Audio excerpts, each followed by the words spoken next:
Good morning, everybody, and welcome to Daring Dreams for Little Learners. I'm going to start the conference now, and if we are joined by anybody else, that's fine.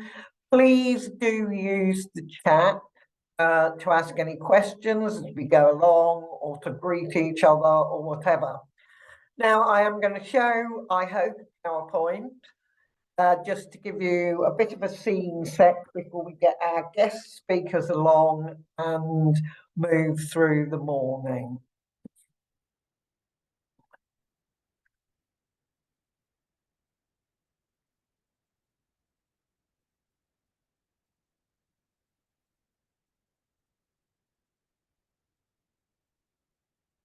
Right, hopefully that's got us there. So welcome, you're attending the second conference, and this is the month in which complete careers will be 8.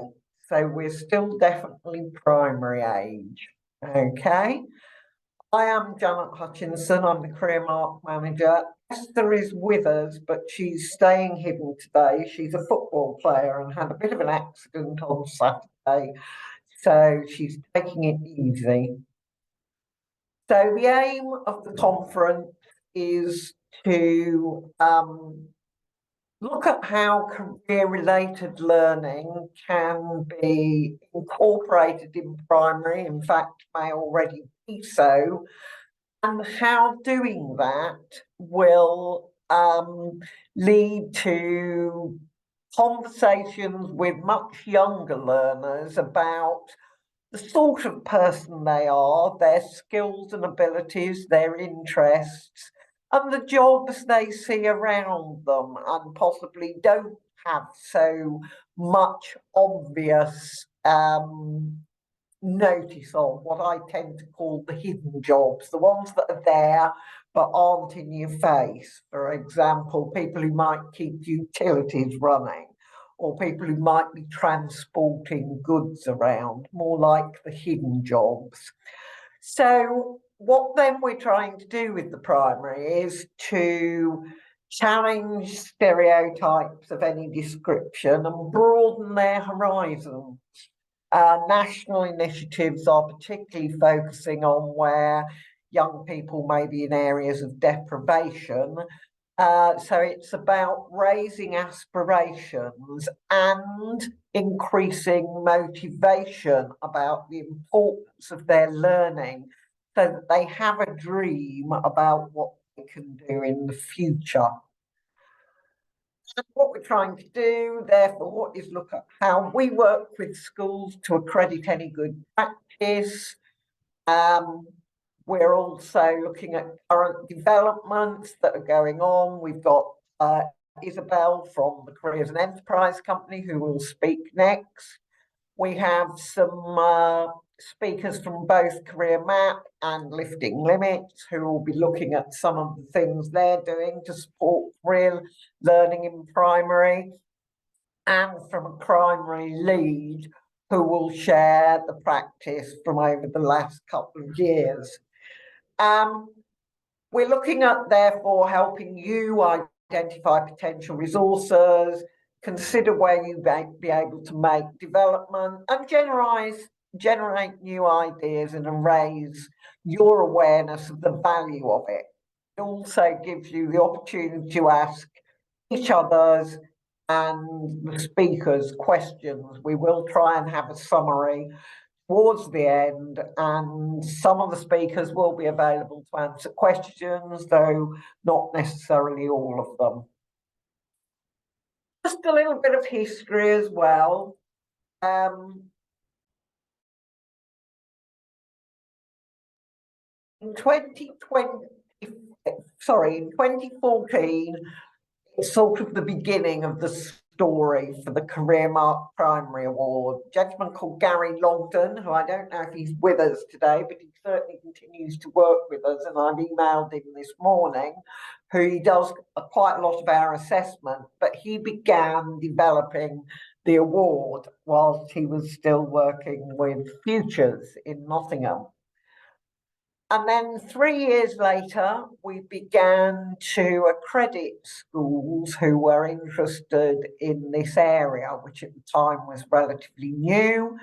And to begin with, we targeted the Key Stage 2 learners. But since then, things have moved on. We also began to work with a project in the East Riding around Dogger Bank, and looking at how STEM perhaps particularly, but also other careers were important.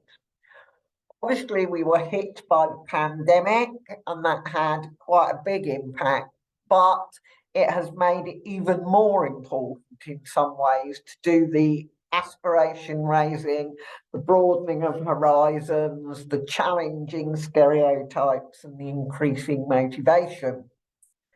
Now, initially, the CDI, which is the Career Development Institute, professional body for professional careers people, if you like, had not included the very lowest ends of education in its career learning framework. However, they updated it more for the 21st century in 2001 and went down to early years and foundation, Key Stage 1, Key Stage 2. And that's what we have been working with much more since we began and developed the work. This time last year, when we had our first conference, we were able to tell you that Career Mark Primary was going to a panel of the Quality in Careers Standard to request that we were given national endorsement for our award. And I'm delighted to say that we did indeed get that. So we were the second primary award in the country who are now endorsed by the Quality in Careers Standard. I believe there may be a third as well, but don't quote me on that. I didn't check that statistic. And this October, as I was looking at our statistics, we are still growing as a membership base. Career Mark operates a membership model which allows primary schools access to particular resources, which help them achieve the standard. And we have over 40 members, 24 of whom have now gained the award. And that's a 10% increase in a year. I know the numbers we're dealing with at the moment aren't large, but it's quite impressive. And again, we've had more people sign up for this conference a year on from our first. So again, it's all going in the right direction. I've been involved and wanted to remind you of what the purpose of the career learning is in a way, because I've been involved now in careers for more than 20 years. I was an ex-teacher. And have only recently got involved with primary. I was much more secondary and post-16. But these are the things we're trying to help learners with from the very beginning of their education. We want them to think that they will be able to grow throughout life. Some of you will remember the term lifelong learning, I'm sure it's about. But in a sense, that's what grow throughout life reflects. Then for them to be able to identify and explore possibilities, though when they're very small, those might be in their local area, but as they grow and get older, it will be regional, national, international. We are now a much smaller world because of all the IT and the way things have changed. So what are the possibilities for them in the future? We're interested in green jobs, in how AI is affecting things, etc. And then you've got them managing their career. Now, that might sound a bit complicated when you're only 5, 6, 7, but it's really only about doing the best you can. So making the most of your opportunities, doing the very best be the best me, if you like, so that as you get older, you will have the most choices and the most opportunities.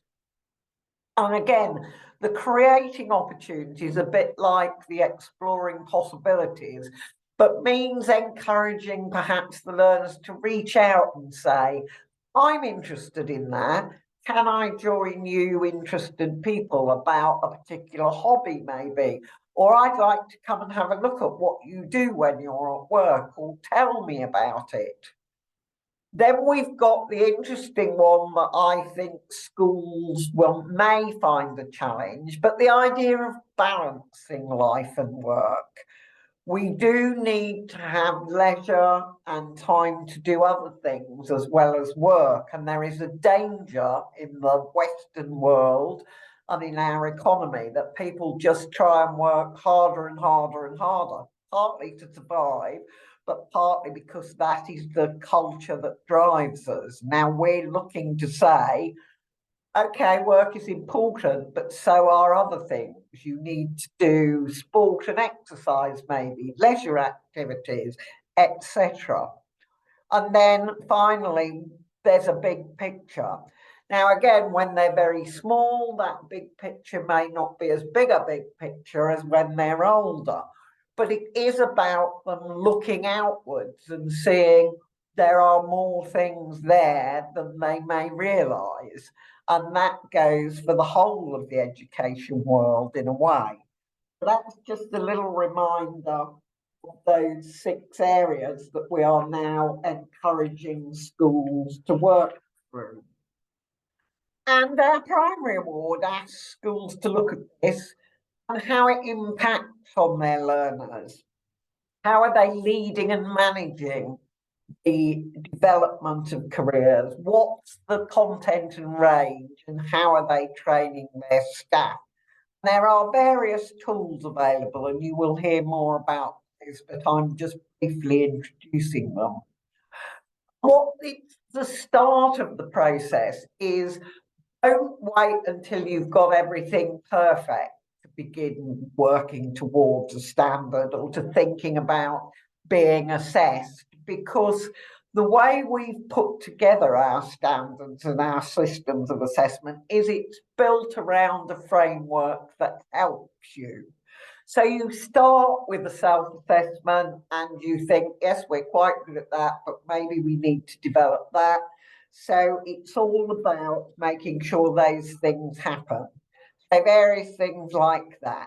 So just to go through, you're probably doing lots. You've got visitors, you've got people coming in. Just remember to get them to talk about their job. We do find that schools say it's very helpful, and you will get the opportunity to read these slides later if you wish. It's a very practical way to broaden and deepen experiences. Now, we do have Isabel coming as our keynote, updating us. Before that, we've also other speakers that I will introduce as they come along, and keep an eye on time. I've already mentioned them. And these are other things that have happened since last year. We were part of a winning team, and I know some of the others are here from the East Yorkshire area, the Renewables Education Award. We have primary schools in the East Riding area achieving the award with the support of the Dogger Bank Wind Farm project. One of the things I'd just briefly like to introduce you to in my final 5 minutes before I pass over is something I came across when I went and did an assessment recently for a primary school that is part of the Exceed Academy. And you're going to hear from Simon, who is part of that as well, later. He isn't, I don't think, touching much on these, but I was hugely impressed by the learning behaviour characters that the school have introduced. It is a way for the small children to grasp an idea because it is being personified. I'm an ex-English teacher, so looking at things like poetry and literature, we sometimes personify things. And I was hugely impressed that the young learners from 3 and 4 could tell me about these characters and what it meant and why it was happening. So, for example, this is inquisitive Isaac. He likes to find things out. Then we've got resilient Rosie, who keeps going, whatever happens, sort of thing. And there's the collaborative crew, who are like a team who work together. We're better together. There's also the thinking twins. There was motivated Mo and creative Prissy. And there was reflective Ronnie, who does the thinking about some of the thinking that has been done, so that they have turned a set of learning behaviours which will be beneficial for those young people throughout their life into a bunch of characters that they know and understand. And you can see here a little more about what it says. I think this is a hugely impressive idea. It obviously worked with the learners because they could tell me about them and what they did that was like these. And I'm sure there are many more characters that could come up. I just wanted to share that with you as an idea before we started. There will be questions at the end, as I say. And I'm now going to stop sharing my screen because we are nearly up to 10 o'clock, which is when Isabel is going to speak to us about the work that the CEC have been doing this last year or so around primary particularly. So over to you, Isabel. I will be keeping track of the time and give you a 2-minute warning, okay?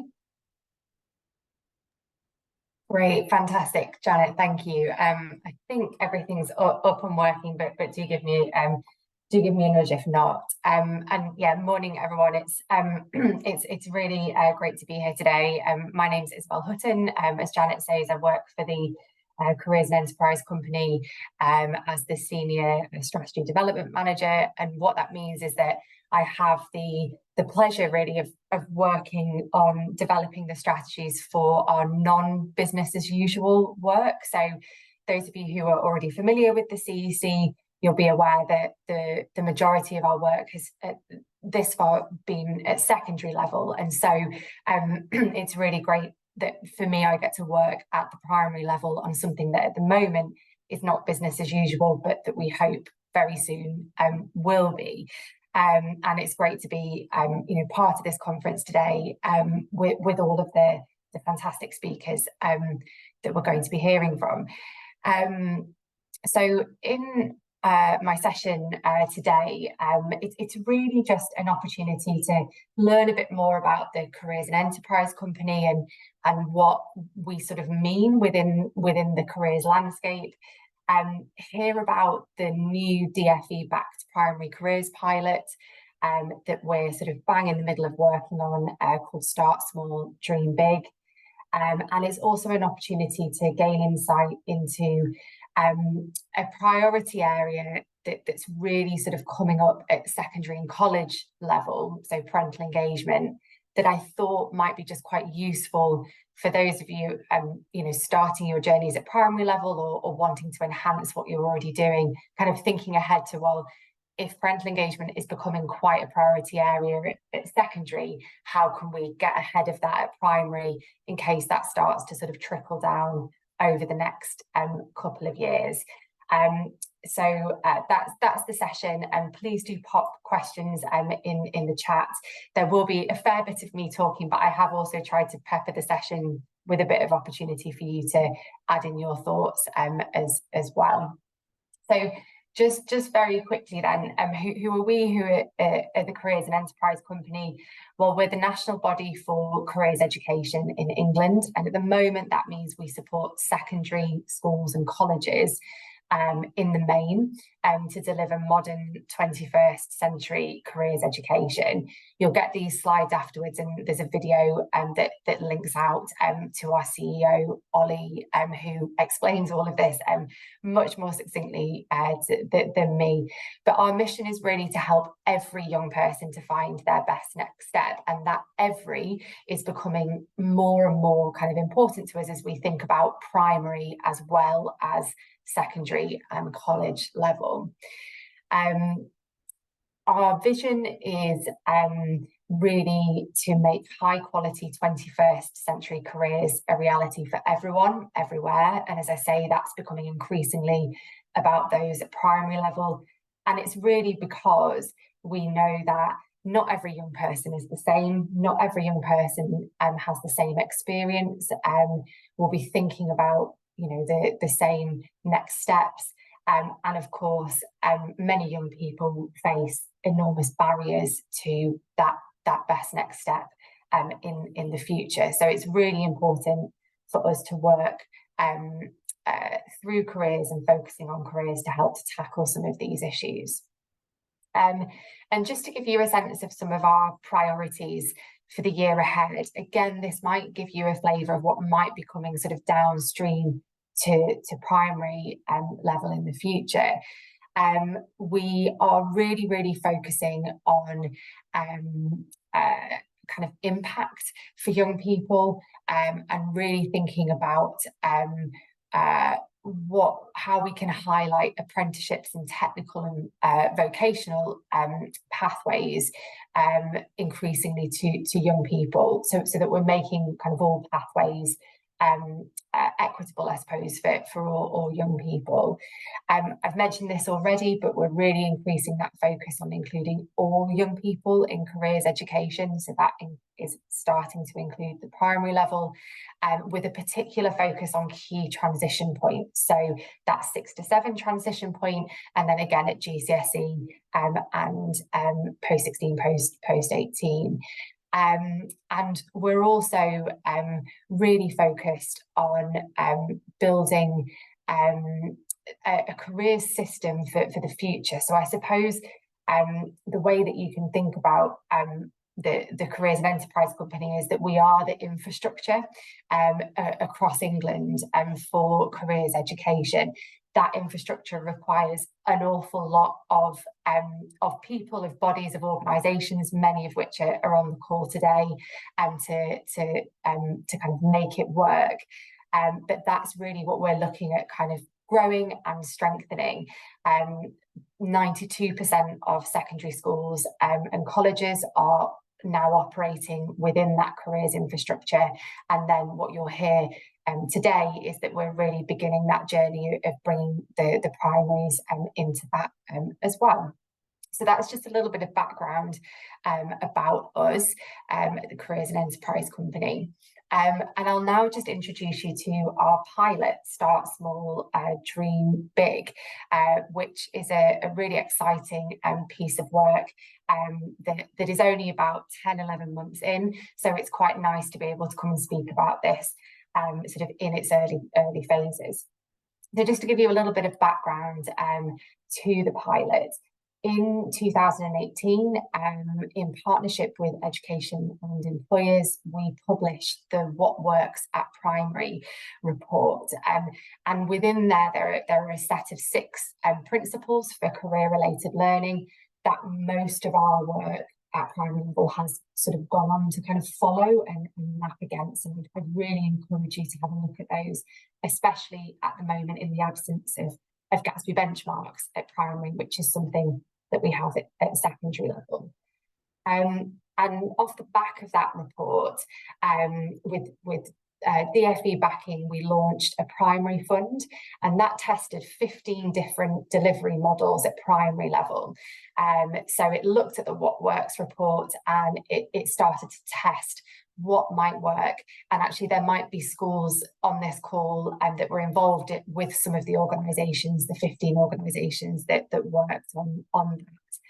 And what we saw from that fund is that when a school was supported by infrastructure, so something like the careers hub that we see at secondary level, and then when teachers were also given a certain level of professional development related to career-related learning, we saw that to be kind of one of the most effective ways of making sure that career-related learning was embedded at primary level.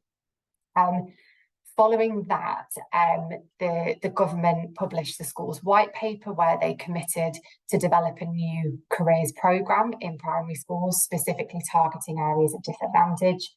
And we also saw the Education Act dropping the statutory duty to provide careers guidance to pupils at secondary level, dropping that down to year 7, whereas previously it had just ended at year 8. So we started to sort of see this, I suppose, just really rich environment in which everything was lining up to start to have a look at what a careers hub model, what an infrastructure model, along with CPD, might look like at the primary level. And then about a year ago, we launched the Start Small, Dream Big pilot, which is a piece of work that we bid directly to DFE for, and is really all about testing what I've just spoken about so far this morning. And I'm going to explain a little bit more about that pilot as part of this session. I think that everybody on this call, you're here because you know how important this is, and Janet touched on a lot of this in her introduction. But the reason that we're doing this is because children can start fixing those stereotypes at age 7, and there is this sort of real evidence base. Some of the organisations on this call today have been part of creating that evidence base to show that it is really important to do career-related learning at primary level, and that has a knock-on effect to how children progress through school and then onto their best next step. So just to give you a bit of sort of a sense of the pilot and what it's tending to do, we are aiming to reach the 55 education investment areas in England, with the aim of increasing the awareness of the range of jobs and careers pathways available, raising the aspirations and decreasing the stereotypes of primary age children, and also really helping them to see that link between the education that they're receiving at school and then the skills that they might need for the world of work, and then also the world of work itself. And there's also a key element of the pilot related to parental engagement, which is one of the reasons that I thought it'd be useful to share some information about what that's looking like at secondary level today. So it's really great, actually, that I think a lot of what Janet spoke about in her introduction is actually mirrored quite nicely in the intent of this Start Small, Dream Big pilot. And it's got quite an interesting delivery model. So because we're trying to reach the 55 education investment areas, that's a lot of areas, and we're talking about quite a large number of schools participating within each of those areas. The pilot is being rolled out in 3 distinct waves. So one is already live now and is actually really speedily sort of heading towards the end of their year on the pilot. So we started with 4 careers hubs and their schools in their education investment areas in March this year, and they come to an end on the pilot in March in the new year. And then we're just at the beginning of wave 2 of the pilot.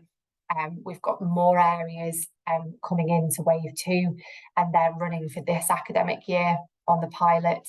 And then finally, we're just preparing for wave 3, which will run in the final year of the pilot. So it's a sort of waved kind of staggered approach. And we've got some really important delivery partners working with us on the pilot. So the careers hubs are key. They're sort of the backbone of the pilot. And I've mentioned that word that term quite a lot already today. And for anybody who isn't familiar with the careers hub, it is part of that infrastructure that I mentioned that we have at secondary and college level. So careers hubs bring together schools, employers, key organisations, providers in local areas to make sure that secondary schools and colleges have got that kind of wraparound support to implement their careers strategies and programmes. And a key part of this pilot is testing whether those careers hubs also work at the primary level. So they're really key for recruiting the primary schools and then, you know, wrapping around them and supporting them in their year on the pilot. Another key delivery partner is Teach First, who you're going to hear from as part of today's conference. And they are developing and delivering the careers CPD, career-related learning CPD, that all of the lead teachers that participate in the pilot will receive as part of it. And this is really core to supporting the teachers to implement the career-related learning and the impact that we're hoping to see from the pilot. And it's also the first of its kind. And then finally, just a note to say that this is being evaluated really thoroughly by an organisation called Impact Ed, and it's hoped that by 2025 we will be sharing the results of this, and hopefully we'll have a sense of where we're going next at a national level with primary careers. And to give you a sense of what happens on the pilot for a school, for a teacher participating. So a careers hub will recruit schools in their local areas, in those education investment areas that I mentioned. And those participating schools will nominate a lead teacher to sort of lead the career-related learning and the pilot in their schools.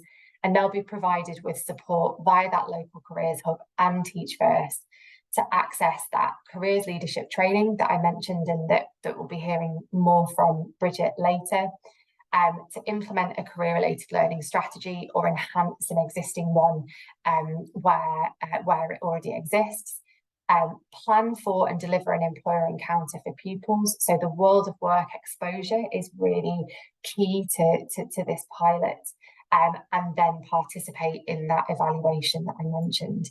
And we're really hoping that as a result of those sort of elements and that wraparound support, that teachers and schools on this programme will have increased skills, knowledge, understanding, and connections into the kind of local employer network that a careers hub can really facilitate, that will enable them to kind of develop that whole school career-related learning programme that we really see includes careers in the curriculum, has that world of work and kind of national employer focus, and then increases the engagement of parents in careers in the school. And that sort of that kind of whole school career-related learning programme and all of those elements is really important, because although we really hope that this pilot is the sort of stepping stone to something bigger and scaling up to a national scale, you know, we don't know that it will be. We don't know where DFE will go with this. And so it's really important that the schools participating in this have something that will sustain, you know, longer than what the lifespan of this pilot actually is. And I suppose a note to say really that it's a lot about testing and learning. It is a pilot, and we are, for the very first time, testing an infrastructure approach at primary level, and scaling CPD to thousands of teachers who are interested and passionate about career-related learning. So we don't expect the outcomes of this to be perfect, and actually in some ways we don't want them to be. We want to know, what's working at primary, what isn't, and what was well received, what isn't, and how we can build on, the amazing work that actually does already exist at primary level. And so to support us to do that, we have implemented a really robust evaluation. As I mentioned, it's being led by an organisation called Impact Ed. It was really interesting hearing Janet mention the CDI framework at the start of this session, because the evaluation has been sort of mapped back to that CDI framework, and as has a lot of the CPD that Teach First have developed. So if you are a school that is, using the CDI framework, you're using it as part of your work with Complete Careers, you're already, on a great journey with this. So we're going to be surveying teachers, parents, children, employers. There'll be lots of opportunities for schools to also participate in kind of deeper level evaluation, and we'll be releasing a number of reports throughout the pilot to show interim results, and then also the kind of concluding findings right at the very end. So what's been learnt so far? Well, it's actually too early to say that this conference is ahead of its time, really. We don't have the findings yet, or the interim findings on the impact, because the Wave 1 schools are still kind of bang in the middle of their work on this. But we are seeing some, I suppose, trends or things kind of standing out to us with regards to how schools want to kind of access this support, this infrastructure. And some of this might resonate with you and the work that you're doing. So we see that with the CPD and the training, for example, that many small and rural schools, those that operate in clusters or MAPs where they're sharing resources, they quite like to access the CPD and the training in a train the trainer style, so that one lead teacher can really kind of get in depth and familiar with the learning, and then they can disseminate that across the schools that they're working with. And we're starting to wonder whether this is kind of connected to the fact that sort of in a sort of statutory way, the careers leader role doesn't sort of officially exist at primary. Now, we know there are lots of schools on this call that do nominate somebody to be what would be a careers leader, but it's not a sort of formal requirement, and we're wondering if this is connected to that.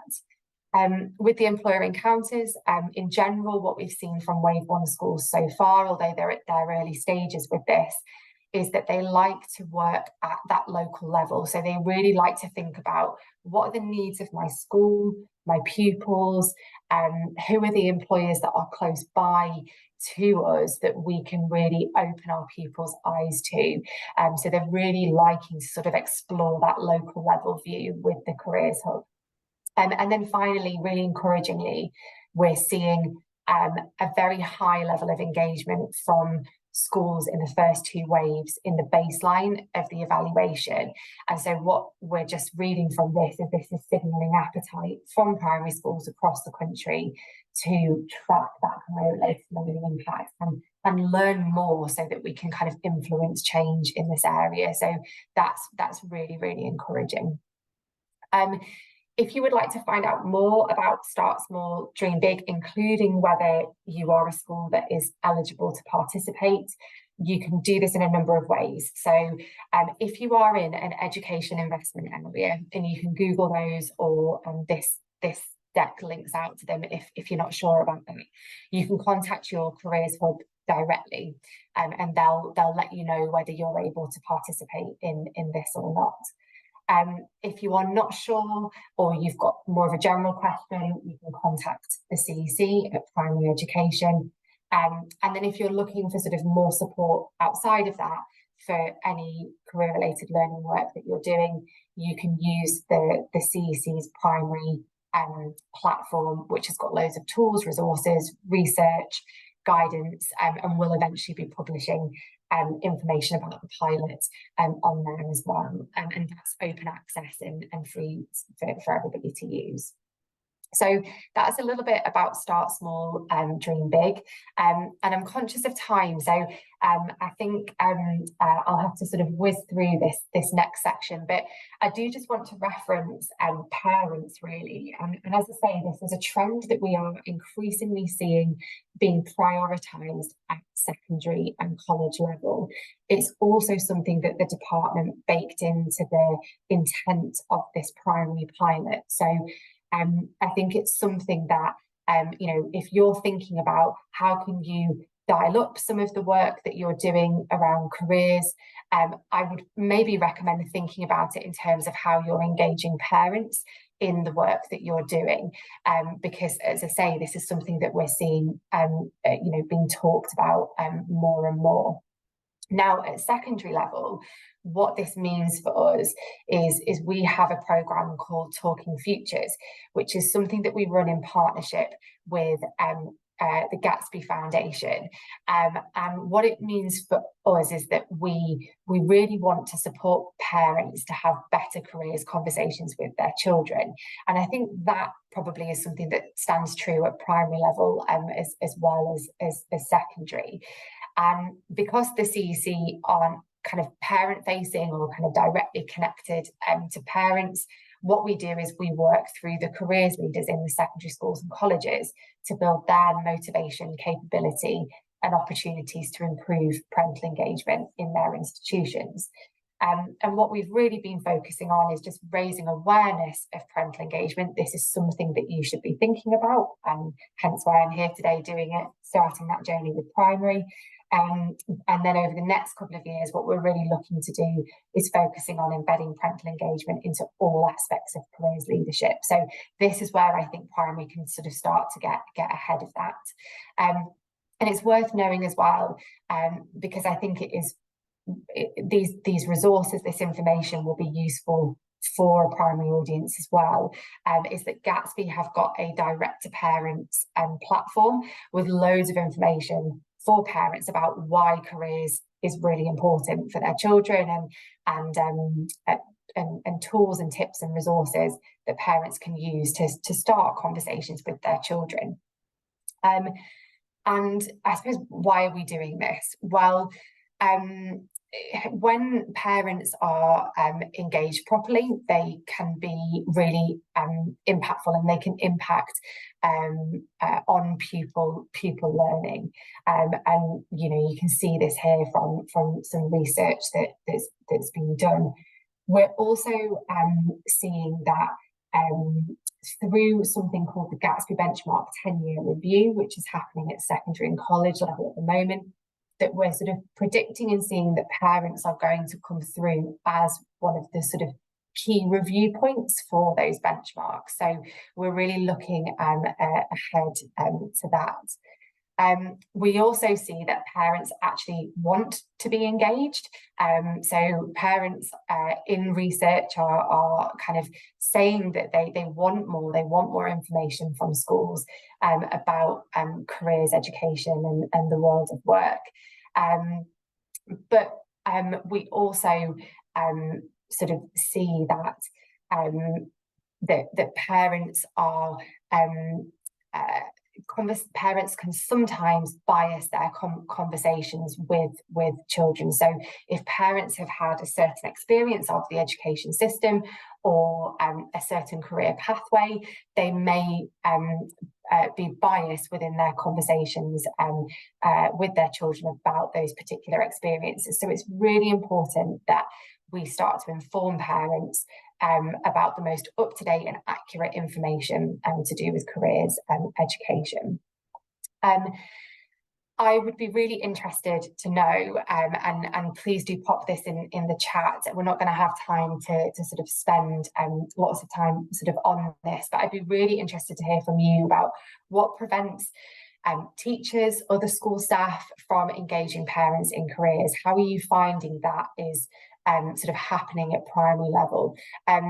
Is it something that you are, you know, already doing, and is it something that you find particularly challenging when you are thinking about planning that? So please do pop your thoughts about this in the chat as I kind of wrap up this session. What we do see is that it actually sort of varies. It sort of depends on all sorts of factors. But we do hear that that it's really important. Schools really want to engage parents, and they see the value in parents in supporting them on their careers journey. So what we've really been working on is some research into sort of principles for parental engagement in careers. We've been developing guidance that, although is aimed at secondary level, is relevant, I think, also to primary. And we've also been developing some training specifically about parental engagement in careers. And I'll just quickly sort of highlight, you'll get this deck afterwards so you can really go through the bits that I've missed, but just a couple of things to mention before I close.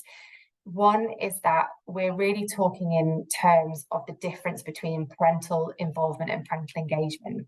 And I'd really encourage you, when you sort of go back and have a look at the work that you're doing with career-related learning in your schools, that you sort of spot where are you doing parental involvement, which is something that's really, really important and really valuable. So it might be telling parents about an opportunity that their child is participating in to do with careers.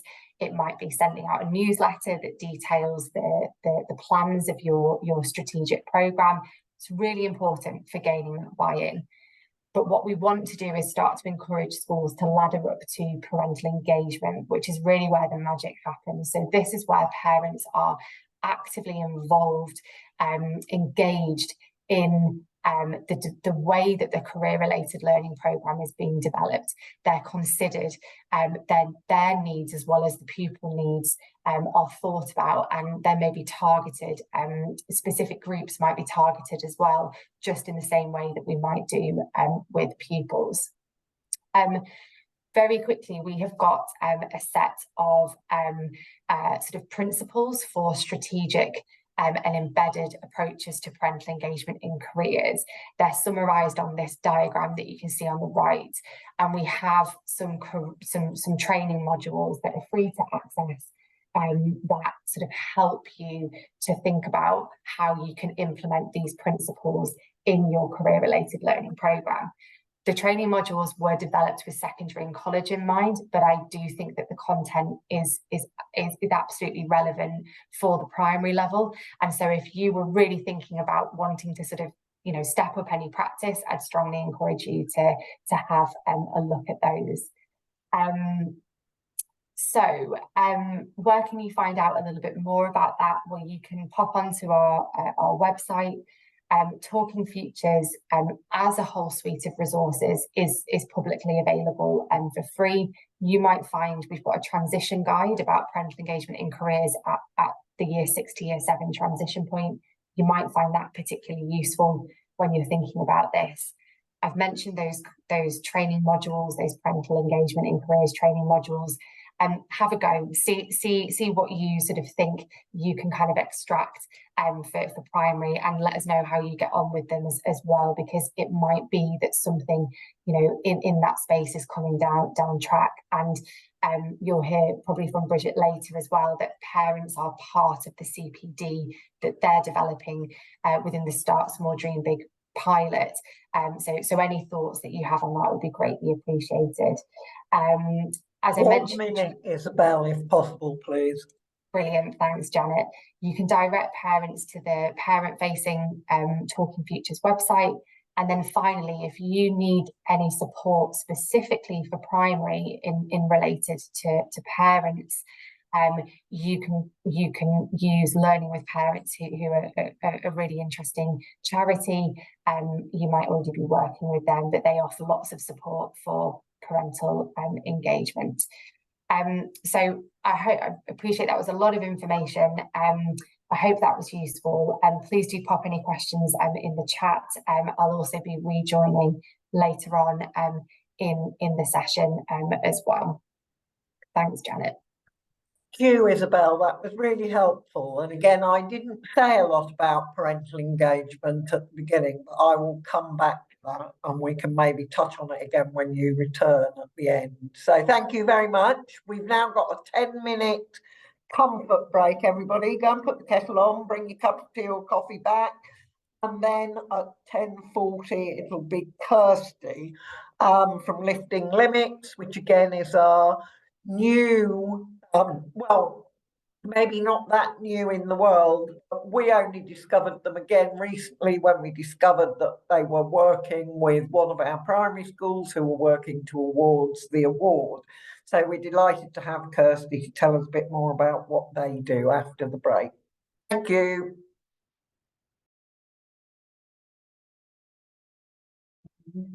Welcome back, everybody. I believe Kirsty Ruthven is with us, and Kirsty is, as I say, going to speak to us about some of the primary work that Lifting Limits has started doing. As I say, I'm not sure how long you've been doing it, Kirsty, but I only came across you recently.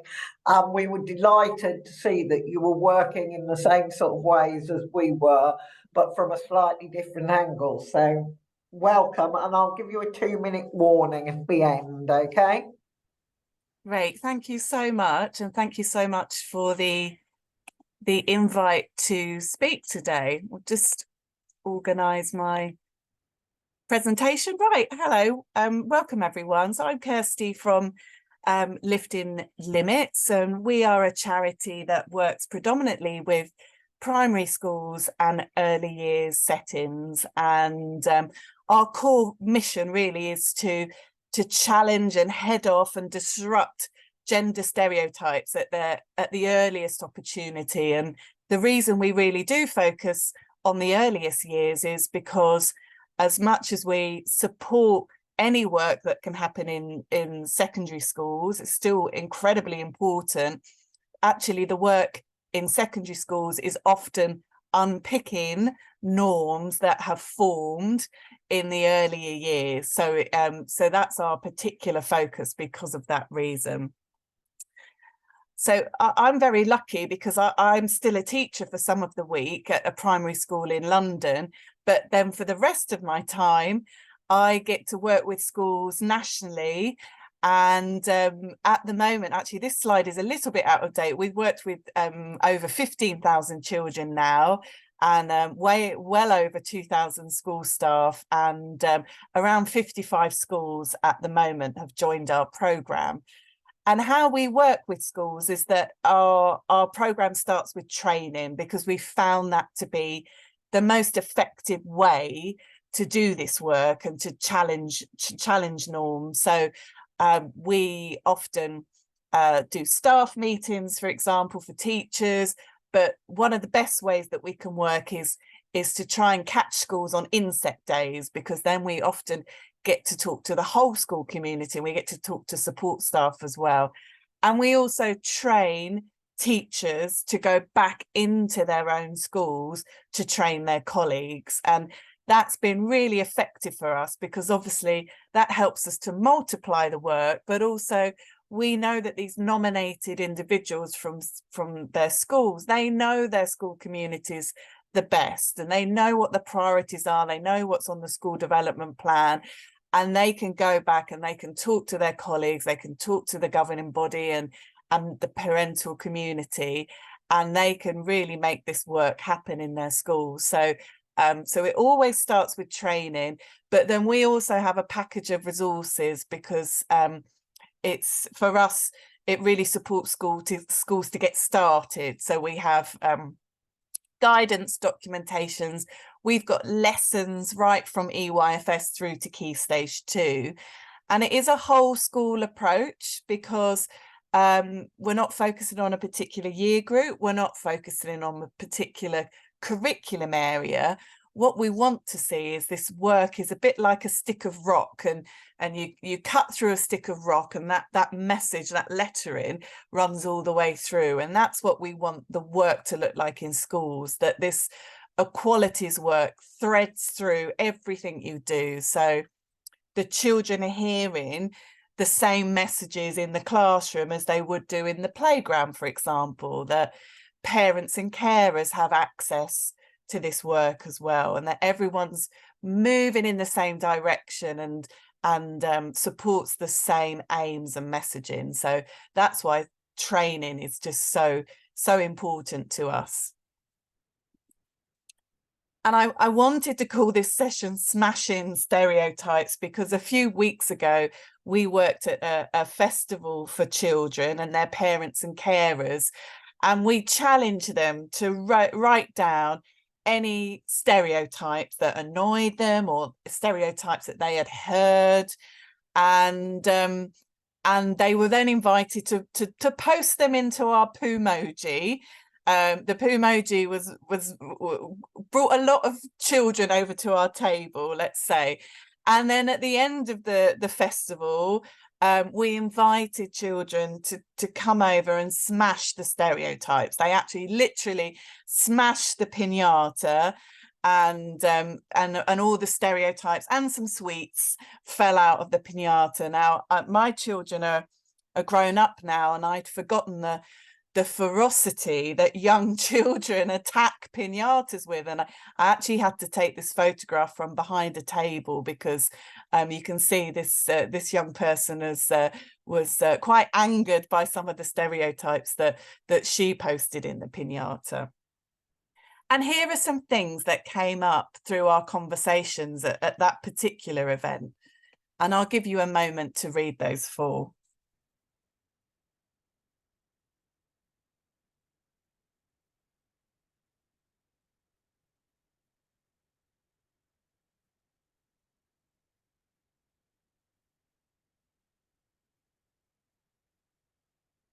So the children we spoke to and their parents and carers were really great at articulating kind of what annoyed them about stereotypes, and even some of the very youngest children could talk about not just gender stereotypes, which is what we obviously focus on as a charity, but a whole host of assumptions that they feel that they've heard, or they feel like might be encroaching on their lives. So I picked out those four because I thought they were really relevant for the conference today, and I think they really connect well with kind of aspirations, dreams, careers, roles in later life.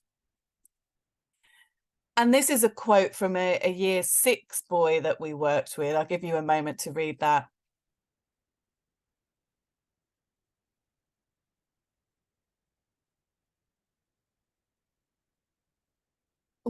He said it really better than we ever could, and actually, as much as this work in his school was about gender stereotypes, I think you can take that quote and apply it to a whole host of other norms and stereotypes that children's lives may interact with.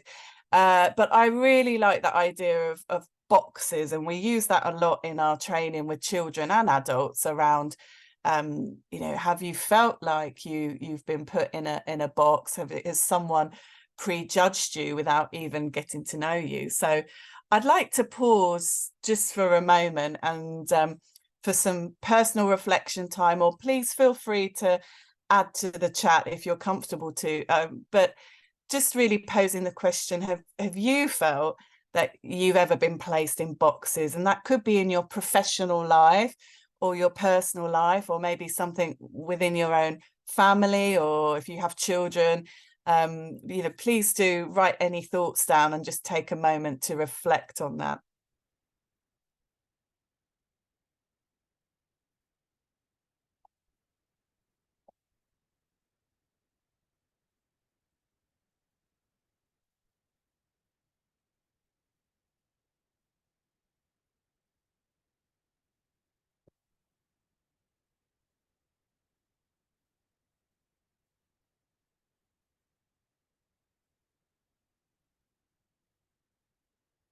So I was at the school a few weeks ago running some training for teachers, and there was one teacher who shared his story, and he said, when I joined high school in year 7, my 3 brothers had gone before me, and I think 2 of them were still at the high school and 1 had already left.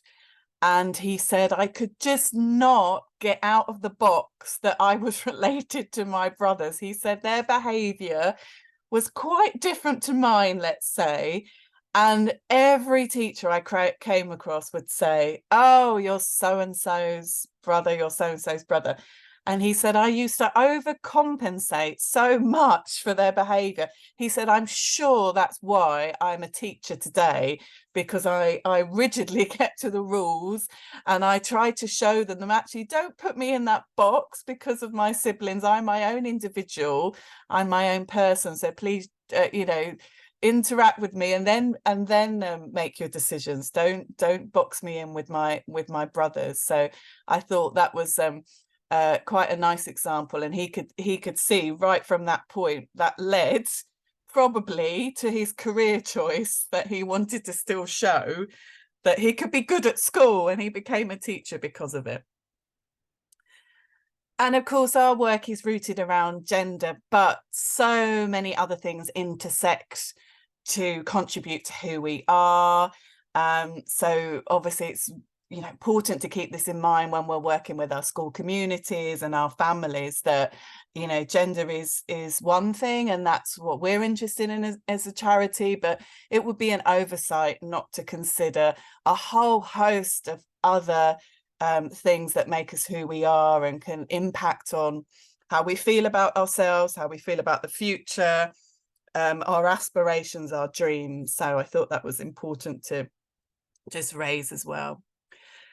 So why do we focus on gender stereotypes, and why do they matter? So when we do our longer training with teachers, we unpick all of these things, because there are so many things in society that can be tracked back to a rigid belief in stereotypes. And we know that gender stereotypes are harmful for everyone as individuals and across society. And I'm sure you're already picking up on some of these little boxes that really relate to today's conference. So we've obviously got the gender pay gap there, careers, even something like play choices. We've been working with the Fawcett Society on one of their recent campaigns, which was called Equal Pay Starts with Equal Play. So right back in the early years, thinking about permissions that children are given, or opportunities children are given, and where that can lead, where we can track that to in later life. And it all starts way back before we even get into kind of having lessons around careers, as vital as that is. It's beginning right back from those interactions in the early years. And here's something specific that I've pulled out around subjects, careers and aspirations, and I'll give you a moment to read those 2 quotes.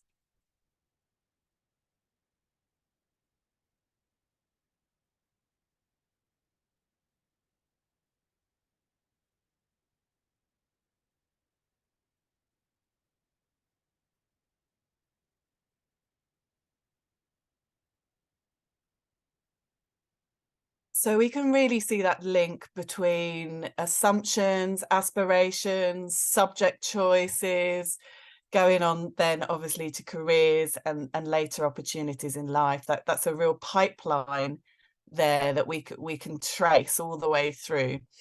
And then again, the second quote, just supporting a point I made earlier around this work needs to start young. It needs to start young, because interventions are important at secondary school, but as it states there, it can sometimes be too little too late. And I just wanted to spend a few moments just looking at this wallpaper. We call this the gendered wallpaper.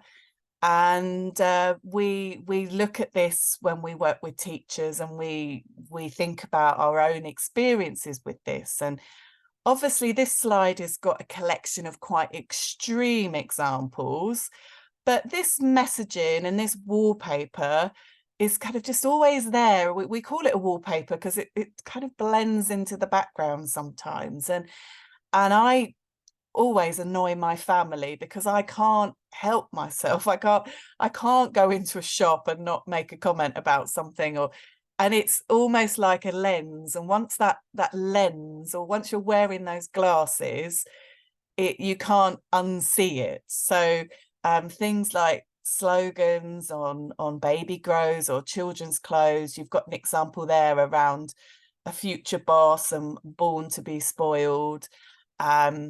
We've got toys that can be heavily coded with colours. And there are lots of great examples where retailers are really ensuring that they're not endorsing gender stereotypes. But unfortunately, we do still have some examples where it's not going so well. A recent one being Tesco's, who did some really great stuff in the past, but I don't know what's happened. They've now reverted back to having aisles that say girls' toys and boys' toys. So if from the earliest ages you're given permission for certain experiences for children, of course that will then perhaps set you on a pathway for later life. Also, we know as educators that you get better at what you practice. And if you as a boy are given certain things to practice, and as a girl you're given other things to practice, then of course your confidence, your self-esteem is going to raise in those areas. So one example being caregiving.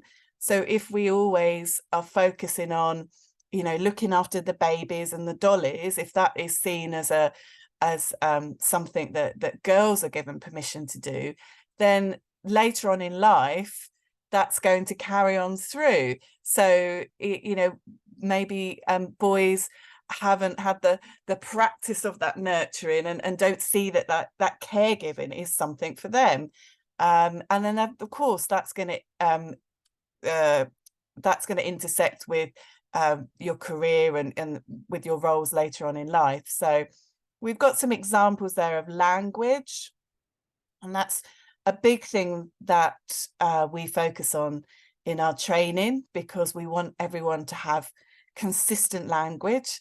And often this is done unthinkingly. We know that educators don't wake up in the morning and think, oh, I'm going to treat boys and girls differently.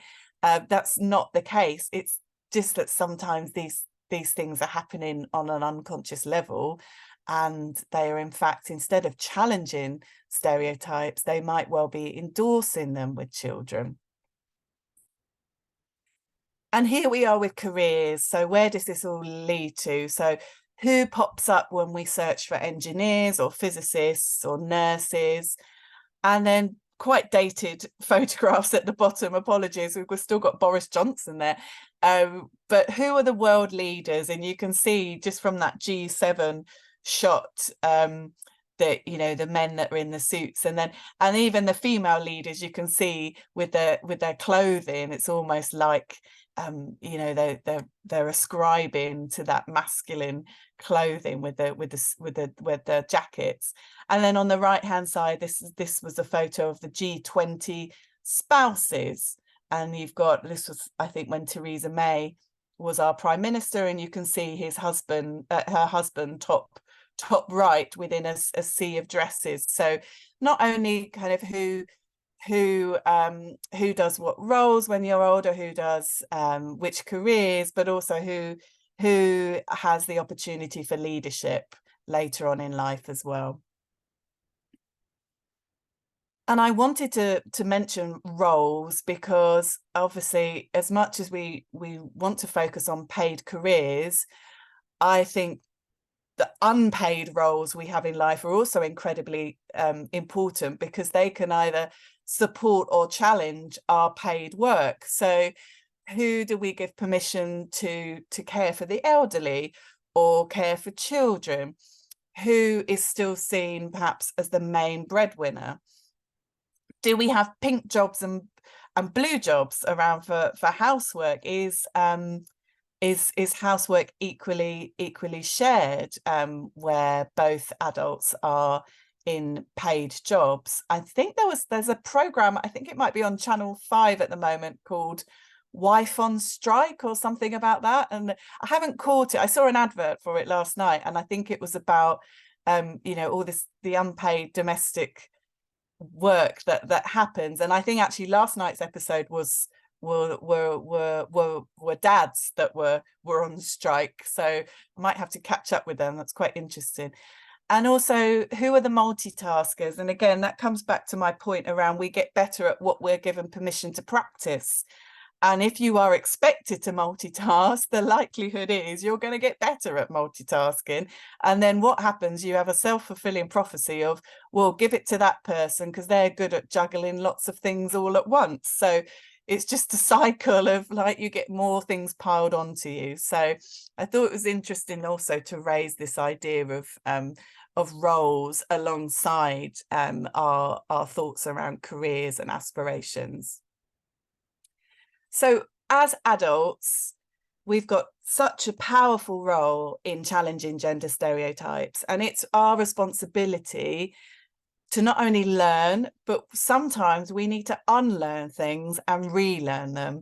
And I love this quote from Professor Jane Osgood. She does lots of work around gender in the early years, and she says that sometimes this work is uncomfortable.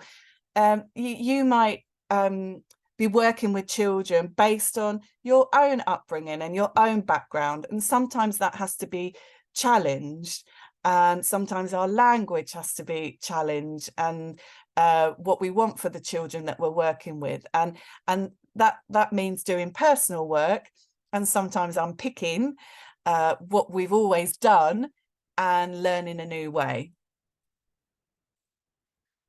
So when we work with schools, we tend to focus on these 4 areas, but this isn't an exhaustive list. And as I said, what works the best, I found, is that when we work closely with one member of staff from a school, and then they can go back and they can work, if they're not a member of SLT, they can really work with the SLT and say, okay, what's important for us? What do we really need to focus on as a school?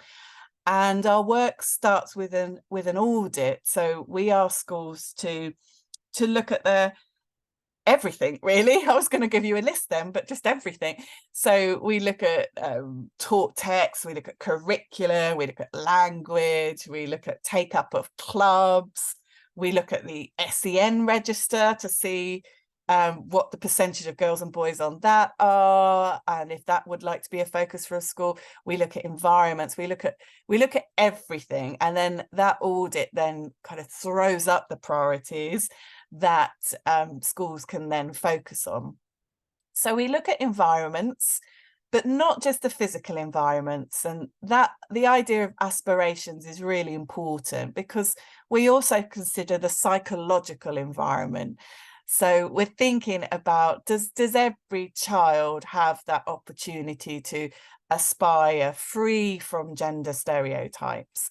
And if not, if we feel like we can do better there, what can we do to ensure that we're really opening up all kinds of dreams for our children?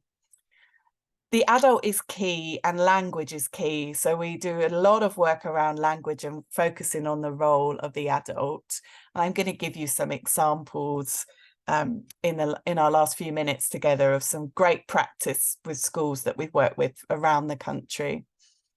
Learning and development. So lots of our schools look at their curriculums, and we don't encourage anyone to throw all of their long-term and medium-term plans out of the window, because we know that teachers are time poor, workload it can be very challenging. What we encourage schools to do is to put those glasses on that I talked about, wear that lens, and just re-look at their curriculums, to think about role models, to think about significant individuals that we're learning about, and have we got equalities weaving through as much as we can, and also have we got a really good local offer in our curriculum as well? Are we learning about things that are unique to our community? Are we learning about inspiring significant individuals from our local area as well? And it's not just as simple as looking at the representation of women. Quite often curriculums are lacking a little, particularly when you look at history, for example. Are we just learning about a certain type of man? But we're also widening up and thinking about wider role models. So are all the men that we're learning about pioneers and go-getters and inventors and discoverers? Can we also learn about some men that demonstrated care and demonstrated different ways of achieving and living? So thinking about both sides of that coin. And then finally, families. And of course, we know that's key in making any change. So how can we involve our parents and carers positively? How can we inform them of this work that we're doing, the importance of this work, and how they can be involved as well? So obviously inviting them in as much as we can, and for special projects, getting them to talk about their careers. And also at the school I work at, we've really had a bit of a change as well. We don't just invite parents in to talk about paid careers. We invite parents in to talk about anything that they do that they enjoy. So we've had a parent saying, oh, I work part-time because the rest of my time I'm really interested in gardening, and I have an allotment, and I do this, and as much as I like my paid work, this is my real passion. We've had dads coming in saying, I decided to cut down my work so I could spend more time with my family, and so that I could be at school and things. So thinking, I have to ask you to keep moving on, and I'll give you 2 minutes if oh possible. sure, of course. Okay. Sorry, I thought I had till 11:20. Apologies. So we've got some examples here where we've got one school, so early years, they visited the farm, and because they'd done some work with stereotypes, they were asking questions about, are there girl farmers? Which sounds like quite a small thing, but actually was really positive that they were asking about that as a career for women. And another rural school that we work with, I never thought in this work I'd be talking about children shooting rifles, but they do this as part of their countryside week, and they actually asked if there were any female instructors that could come and talk to the children, and there were, and it was really really inspiring for the boys and the girls to hear from a female shooting instructor. This was a topic about Antarctica that a school already did, so they didn't chuck out all of their plans, but they just made sure they tweaked it a bit, and they focused on a role model called Preet Chandri, who is an army officer, a physiotherapist, and she does ultra marathons, and they wrote to her and she wrote back, which was really inspiring for the children to hear from her. So that was a lovely example to hear from. Published resources. It's really good to challenge any published resources that your school buys. This was actually raised by the children. They noticed that published resources from Twinkle, the visual timetable, was endorsing what was traditional gender stereotypes. They wrote to Twinkle and said that they noticed this, and they got a reply, saying we would change it. So again, that unconscious bias it affects everyone, and this was something that Twinkle weren't aware of, and they made a positive change. Just something here from a room leader in nursery that we worked with, who they really focused on language, and they would actually say to each other, they pull each other up in a supportive way and say things like, oh, that's not very lifting limits. So we didn't mind being the bad guys in that example, because it was a good way of them working as a team. Obviously, books are a great way in there. We've got one school that really focused on books that challenged outdated ideas around careers and aspirations. And a topic here in year 3 where they really challenged gender stereotypes, actually all stereotypes, and they responded to different scenarios there. And then I love this trip to Manchester Airport. They did lots of work around gender stereotypes, and then they went and saw it in real life, and they were really able to see themselves in different roles without gender bias. So male flight attendants, female pilots, for example. And I love the fact that they got to dress up and role play those future dreams. And then this was a great focus for World Book Day. Instead of just saying dress up as anyone you like, they focused this on the series of books, Little People, Big Dreams. And they got some really great dress ups. I love Elvis's sideburns there in the middle, but it was really great to focus it on that series of books, because it naturally kind of made the children aspire and to break stereotypes. So thank you so much. Apologies if I've run over my That's time. all right. Thank you, Kirsty. It was partly our fault. We messed up the timings in one of the IT things. But, you know, if people have questions, you can come back, and that's been really useful. Simon, I know you were due to start at 5 past, and it's now 10 past. Ellen, I'm going to ask you to put the next break back 5 minutes so that Simon still has his 25 minutes and doesn't have to rattle ahead like a train. Is that okay, Simon?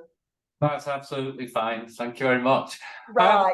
So just to introduce Simon, Simon, obviously like our last speaker, but unlike myself, does teach still on a day-to-day basis, I believe, and is part of the Exceed partnership, who I briefly introduced their learning behaviours at the beginning of my session.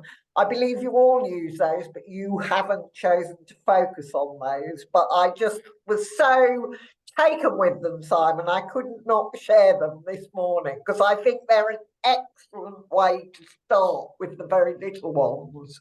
Absolutely. So welcome, and we look forward to hearing from you. I'll give you about a 2-minute reminder, but you have got until what's ready. 25 minutes. I was going to start really exactly where we've just finished off, and that is that I notice on this group today we've got 3 vice principals from our trust, and that is because the deputy CEO sees it as an absolute priority, and it's a real blessing. And I have already passed on the kind words about Carl Lodge, but it is something we all take really, really dear. But building on what Janet said, it's also the approach we've taken is not an add-on. It's not an add-on. It works alongside everything else that we're doing. So what I'm going to try and do is give you a school's perspective of why and what we're doing, and how basically I got our staff on board, and I know other schools have done the same. Just bear with me because it's completely frozen. There we go. So, linked to all the things that have already been said, I needed to explain to staff why teaching careers mattered. Because my gut instinct when I was asked to take on careers was, well, why do we need to add something else? Why should we find time? Where will the time come from? And what will be the benefits of adding something? Is it going to be beneficial, or is it going to be one of these things where actually it's a craze, we pass through, we jump on the bandwagon, we jump off the other end and we move on? And what I've been persuaded and absolutely now feel an advocate for, hence me coming today, is no, it's actually a child's entitlement, because for all the things that have been said so far today, we're, in all that we do, trying to broaden horizons, trying to focus children on their endless possibilities, some of which haven't even been created yet, for their lives in the future. And so tackling gender stereotypes or ethnic stereotypes or social background stereotypes, absolute priority for everything else we do. So why wouldn't we want to do it within the end point to the careers. And I think I was really struck by, if we leave it until they are secondary age, then potentially we've already missed several boats, and potentially children have already formulated their ideas and already rejected quite a lot of what we may be able to open their minds to. So in our school, we have something called SO, our self, others and world. And we start every week by evaluating what priorities are and how it fits with our SO principles. So yesterday was Diwali. So the teacher doing the assembly was focusing on other and focusing on spiritual, cultural understanding and respect for diversity. But within that as well, when we think about our impact on the world, what we've been trying to get across to children is, do we just want a job that gets us loads of money, which is tempting to go for, or do we actually want to make a difference?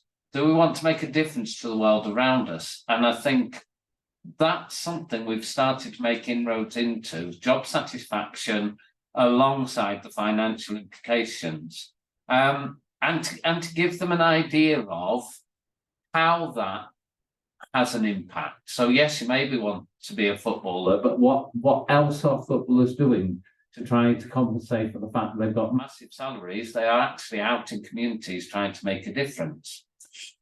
So where we were when I took it over, we had done the Drawing the Future survey where children drew pictures of what they wanted to be. We'd analysed it and we'd recognised that we were absolutely in the stereotype hole.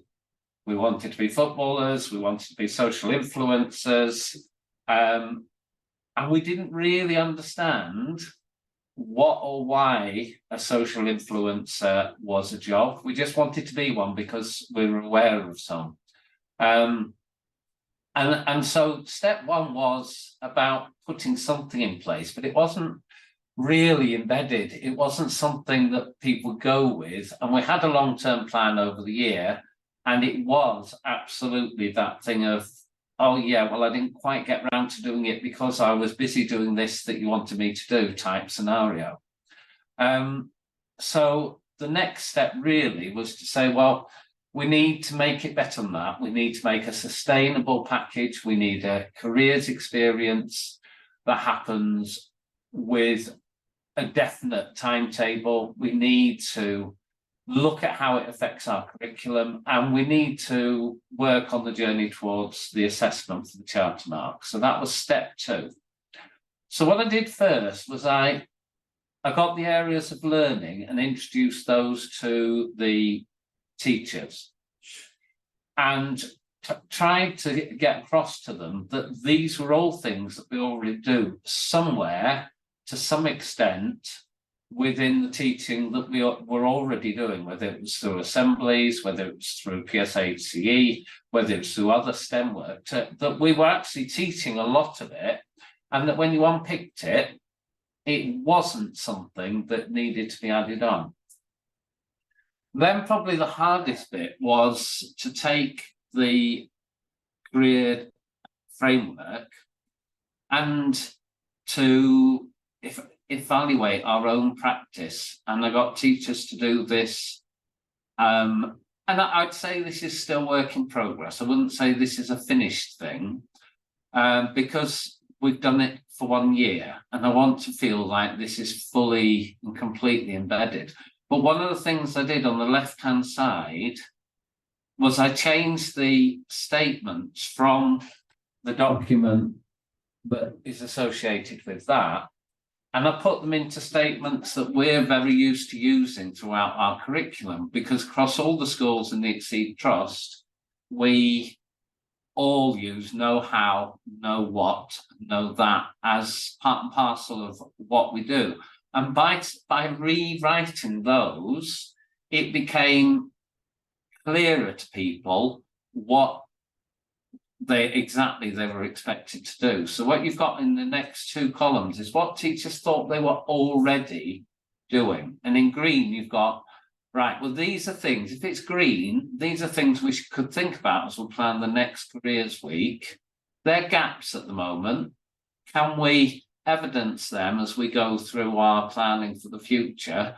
But actually, overall, if we've got them evidence somewhere, if you think about other areas of curriculum, you don't try and do everything every year or everything every term. So there is a recognition that as long as we're doing it somewhere, then that's okay. And we'll use that when we're planning to make sure that we have covered everything that we're doing. And I think that was part of the success, that we were recognizing that you're already doing lots. So therefore, if we tweak what you're doing, it then becomes achievable, rather than if I add something on, then it's going to be much more challenging for people to find time to do it. And I think that was the biggest change I made, really. And in the second row, in the second column, you'll see we have last time, this time, next time, and why. And what I've observed is over the year, since we started this work this time last year, the why is increasingly careers related. So that is basically, what was the last objective we covered? So it's putting it in context, it's to do with retrieval. This time, we have a challenge question, which we seek to answer in the lesson, and then next time, but why do we need to know this? So somebody might say, oh, well, if you're an engineer, you need to be able to. And that then takes it out of the once a year experience, and it makes it part of every single day in every single class, because that's part of the way that we function. So on top of that, though, I needed to create a plan of full experiences. So my first attempt was to send out to parents a Microsoft form and try to get some aspects. So think about what Janet was saying about the local context, really trying to get the local context, but trying to link the local context to our school. Now, to be honest, that gave me a few, but I didn't get lots. So then I turned to Twitter. I've since been in conversations with other people who've done the same, and they've used LinkedIn very successfully, but I mainly use Twitter. So where I wanted to get in touch, say, with Asda, I got in touch with Asda globally, who tried to resolve my home delivery difficulties several times before it got through to the right person. But in the end, if you keep persisting, you can say, I want to talk to the person in charge of linking with schools. And actually, they have a person exactly in that role. But it's just getting through to them. And once you've got through to them, you've built that contact, you've built that context. On the right-hand side, then we publicised what we were doing. All the companies at the bottom, Persimmon were the nearest builder to our school, building a big estate nearby. Doncaster Free Press is our local newspaper. NHS, we have a lot of parents working in the NHS, and University of York and the Financial and Andrew Whitton, they're parents and links to parents. So we were using those as sort of the central context for what we were doing. We were letting parents know why we were doing it. And then, then I provided teachers with a basic plan for an assembly each day that would launch something. It didn't necessarily have to match what was happening in class, but it did challenge. So the Monday assembly was all about money, all about finances, all about how a job can be different in different people's eyes, and how it can provide you a different salary. And at the end of it, one of our year 5 children stood up and said, I get why the nurses are striking. She'd seen the salaries compared from one across the board, and she suddenly understood why they were striking, which, you know, out of mouth is fabulous to see. So a different assembly each day, and then at the end we did a showcase event where all our work was shared with each other, and all the children came to see what the other class had been doing. In class, we had a similar sort of plan. You can see crossed out. Some people said they could come, and then at the last minute, I think there was sickness at the ambulance centre, but combined with an ambulance strike, so they pulled out. But we had plenty happening in school, plenty happening within different year groups. So every year group had something. It doesn't say on there, but reception went off to a farm and looked at the careers and the different jobs within the farm as well. So here's some examples of what we did. You can see an architect gets 58,750. And there were multiple slides on that, and children found that absolutely awesome. We used things we already had in school as well and shared them more widely. So we had a drama teacher and a dance teacher who had worked with some children, but we got them to do an assembly across the school. And Kevin Spence, who was our drama teacher, was talking about famous actors from Broadway and the West End and film that he had brought through or worked alongside. And he was also talking about not just the actors, but stage managers and sound effects and visual effects, all sorts of things like that. So we absolutely milked it for everything we could. We also had Opera North in school at the time, so we were using that as an additional aspect of what we were doing.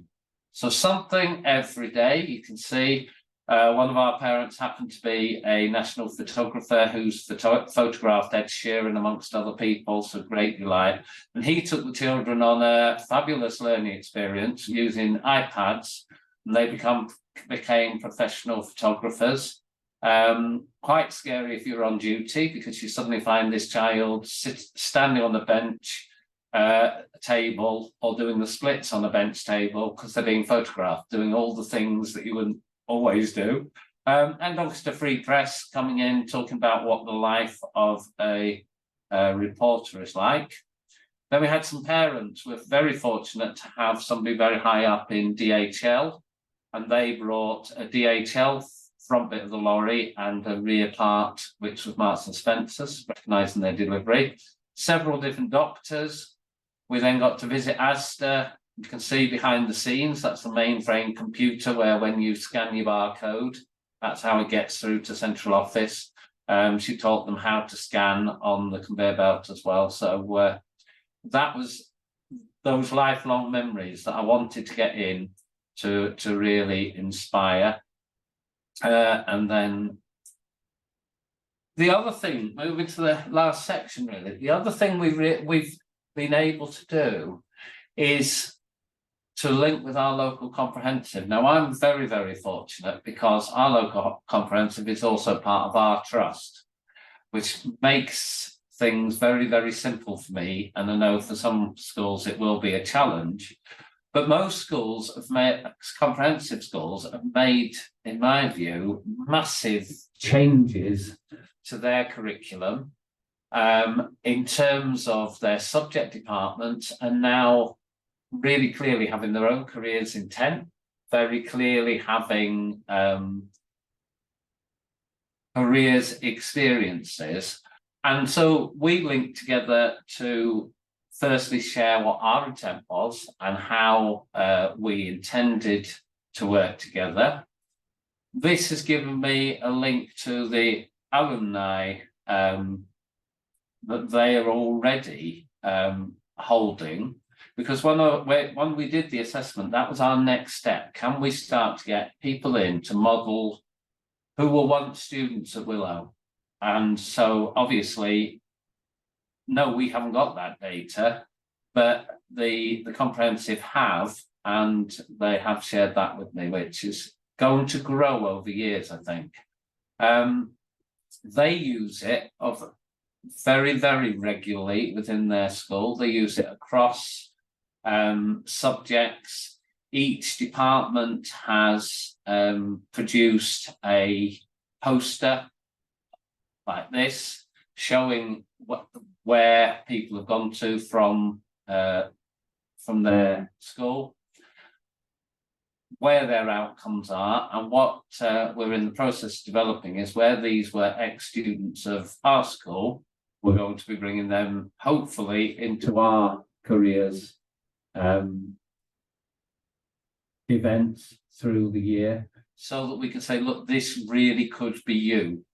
Because I think that's really, really important that we take people with us and that we do look at the local context.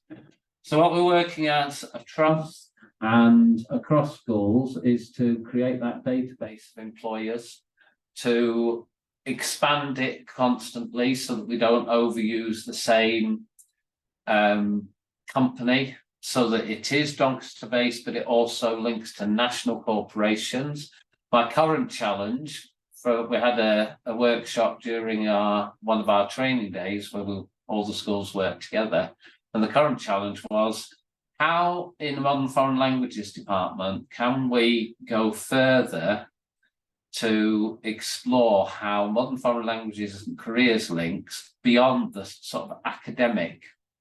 And I think that's a really, really good process, because nowadays, if you're not careful, modern foreign languages, really, we press Google Translate and hope that it gets close.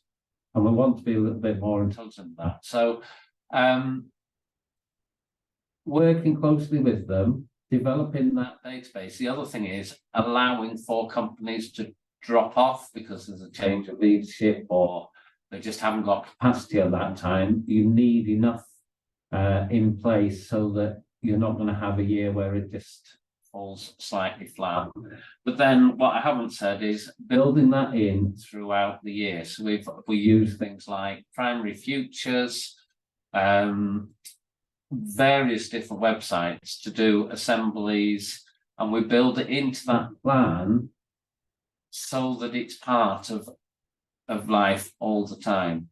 And finally, the other important bit, parents. And it is important, as Janet was saying, about engaging parents, but also sharing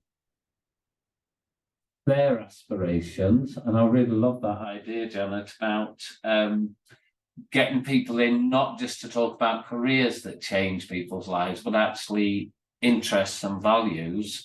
But for us, we found, and I know for a lot of the other Exceed schools, they have found that out there is a massive wealth of knowledge, a wealth of experience and different opportunity. And although I said the spreadsheet didn't work very well, nobbling people on the gate worked an absolute treat. And we got a lot just by verbal conversation and a lot that, oh, I know you do this. Could you just come in and talk to a class? Don't worry, it's not going to be a whole assembly. Just talk to a class if that's what you feel confident with, so that they were able to come and play a full part in it. And then what will happen this year is every class has obviously moved up. We'll aim for something very similar to the long-term plan, but then different major events. Like we won't have the DHL lorry, because we've all had that from year 2 to 6, so there'll only be one year group different. So we'll do something different that creates interest and engages people. But what I would say is I've now gone from being slightly hesitant to thinking, actually, do you know what? This is something that's really, really strong. And I would recommend making careers really achievable for teachers wholeheartedly. Janet, within time, look at that. Let me unmute myself. Brilliant, Simon. Thank you very much. That was great to hear how you've done it. And again, I've been making some notes and looking at the chat. And we'll pick up on some of those later, as you say, finding who you can. So we're going to have another 10-minute break, folks. Tea, coffee, comfort, whatever. So we will come back at 11:45 when we have Sharon, who works for Career Map. So I will introduce her at 11:45 and she will have till 12:10.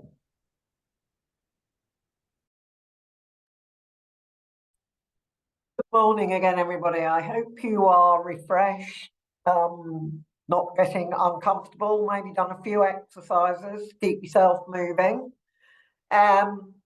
we are now going to hear from Sharon, who seems to be a lady of many parts and has obviously been a speaker about careers and education in a variety of places.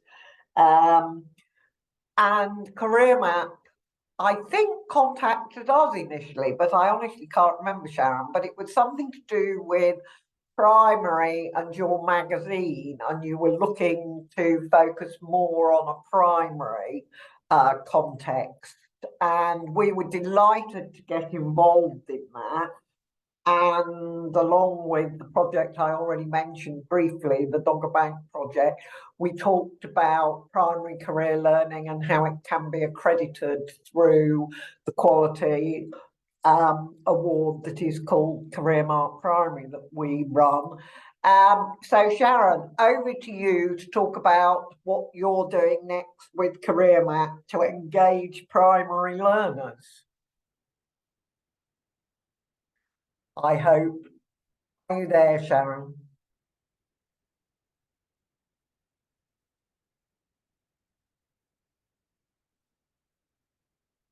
No. Ah, there I am. Sorry, I couldn't get it. I couldn't get it to unmute myself. Hi. Sorry, Sharon. There you are. Do you have my slides there then? Ellen, have you Sharon's slides? Are you It's able okay. to share those, please? I can get mine and share them if that's It's all right. I mean, I think most of it, yes. Ellen's just coming on to do that, Sharon. So we'll have... Can I do them? Can I move slides from here, or shall I put them on my screen? Well, you can share your screen so that you can show us them if you've got them, or Ellen will do it for you. I'm quite happy to share my screen now. I've got it up. Right, it should be along the bottom of the picture. There's a share screen button, and then you need to click on wherever your PowerPoint is, and it should appear. How does that look to you then? That looks brilliant, Sharon. So there we go. Thank you very much. Thank you. And I'll give you a reminder, you've got now until 12:10. So at least 12:10, 12:12. So I'll give you a 2-minute warning. Super, that's great. Hello, everyone. I just wanted to say thank you for having me. It's a very kind introduction. We've had some really great speakers so far, and I don't know about yourselves, but I've been making loads of notes. And I do hope, you know, when we get through this, that we have a chance to have some further conversations. Just to start with, I am Sharon Walpole. I'm head of partnerships at Career Map, and just to give you a little bit about us, Career Map, we're coming at it from a different angle. We are essentially started early careers recruitment with apprenticeships, but we've grown now to be all ages, and our kind of unique selling point is creating a load of content, whether that's with our magazines, as we just mentioned, events that we do, digital and live, to help educate people who are applying for jobs or school leavers, or in this case, going younger into primary school, which I'll talk about in a minute. So we're kind of coming at it from the point of view of working with employers who want to obviously recruit, whether that's straight from school, whether that's graduate programs, whether that's apprenticeships, whether that's lifelong learners. And one of the issues that we've had from our employers that has been brought up on many occasions and made us think a lot is that it's great that we get people coming from school or coming from university applying for jobs. But two things. One, they don't apply for jobs that they don't know about because they don't know about them. Also, by the time they get to that age, they've already down their route in terms of qualification pathways. So in some of the earlier conversations, they were talking about STEM. Well, I can't tell you how crucial that is when you think about what you start with GCSEs or A-levels or vocational qualifications, or what, by the time you get to the choice of deciding whether you're going to go to university or what careers you might want to do, you may find that you've already gone down a pathway that isn't going to allow you to do that. It's also a question about social equality, that if you're from a different lower socioeconomic background, you may not have exposure, whether from your community or your parents or family, to other types of jobs that you just may not know about. It just may be what is in your region, what is your family, because as was mentioned so many times in this conversation, parents are a huge influencer. So what we do is we help employers educate about either a job role that young people don't know about, or about their sector, what people may not know about, and also even employers. You know, we hear mention of IBM, NHS, Jaguar Land Rover, the big brands who have a lot of power, who can go out and do talks. But there's also your small and medium-sized employers that are nearby that may do a whole host of jobs and careers that people aren't even familiar with. Then, of course, it's also thinking to the future. What careers might, you know, be happening in the future that we don't even know about or kind of know about now, that will be coming up in the as we go along. So why did we decide to start targeting primary schools? Well, I'm going to be straight. It's not a commercial decision for us.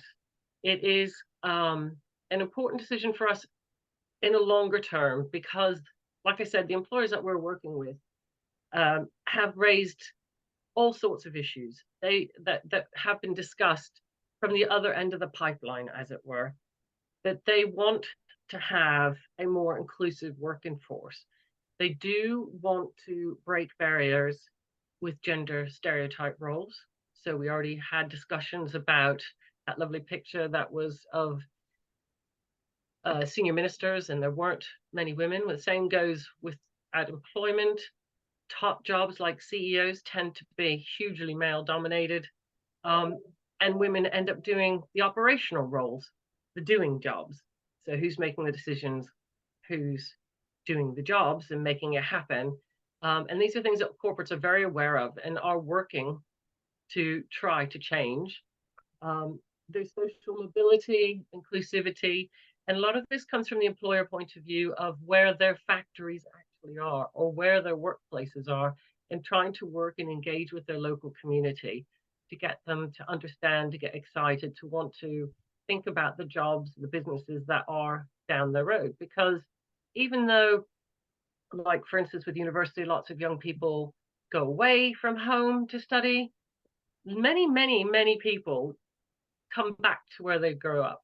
I know that's not always the case, but there is brain drain going on, and that a lot of that can be because they don't even know what the opportunities are. To give an example, I live in beautiful Stratford-upon-Avon, and the biggest employers are hospitality and care for the elderly. We've got a lot of, you know, grey dollar here. Sorry, I'm American, grey pound. But there are actually quite a lot of other businesses in the region, in the area, that really struggle because young people or people looking for work don't even know that they're there or what they do. Also, it's about the preconceptions that we're talking about, dispelling some of the misconceptions from an early age. So when young people are thinking about the future, it's not just about gender-based roles. It's about the kind of jobs that they want to do. So, for instance, we heard a peep today about green economy is going to be huge, and understanding what that means obviously isn't in the realms for primary schools, but it is in the sense of they are aware of their environment. They are aware of recycling. They are aware of things like wind farms. But there's lots of other things too, like, for instance, given the gas and electric issues that we've been having recently, and bad news for organizations like, say, British Gas, and yet British Gas is one of the biggest organizations financially that is looking at the green economy. But there's also the whole spectrum of misconceptions on what those kind of jobs are. Like, for instance, young people think from a very early age, tech means I want to be a programmer or a games designer. But really, when we talk about digital careers from our end of the spectrum, we're very much looking at it from the point of view that every single job has some element of tech in it. You have to use it in some way. And in the future, it is going to be more and more. And if these skills aren't being learned, even on the most basic level at an early age, it's going to be harder and harder for them to get up because technology is keeping up at that pace. I'll just quickly throw in there about AI as well. There's a lot of misconceptions about what AI is, what AI will be in the future. I know, again, this is probably too mature, we think, for primary school, but we don't know what level and what they're going to be at and what's going to be happening in the future. Because from our point of view, this is the workforce in about 10 years' time. A lot can happen with technology in 10 years, and it does get pushed further and further and further down the boat. When I had young children, I wouldn't dream of letting them have a phone. Now you see toddlers with iPads. So, technology does change.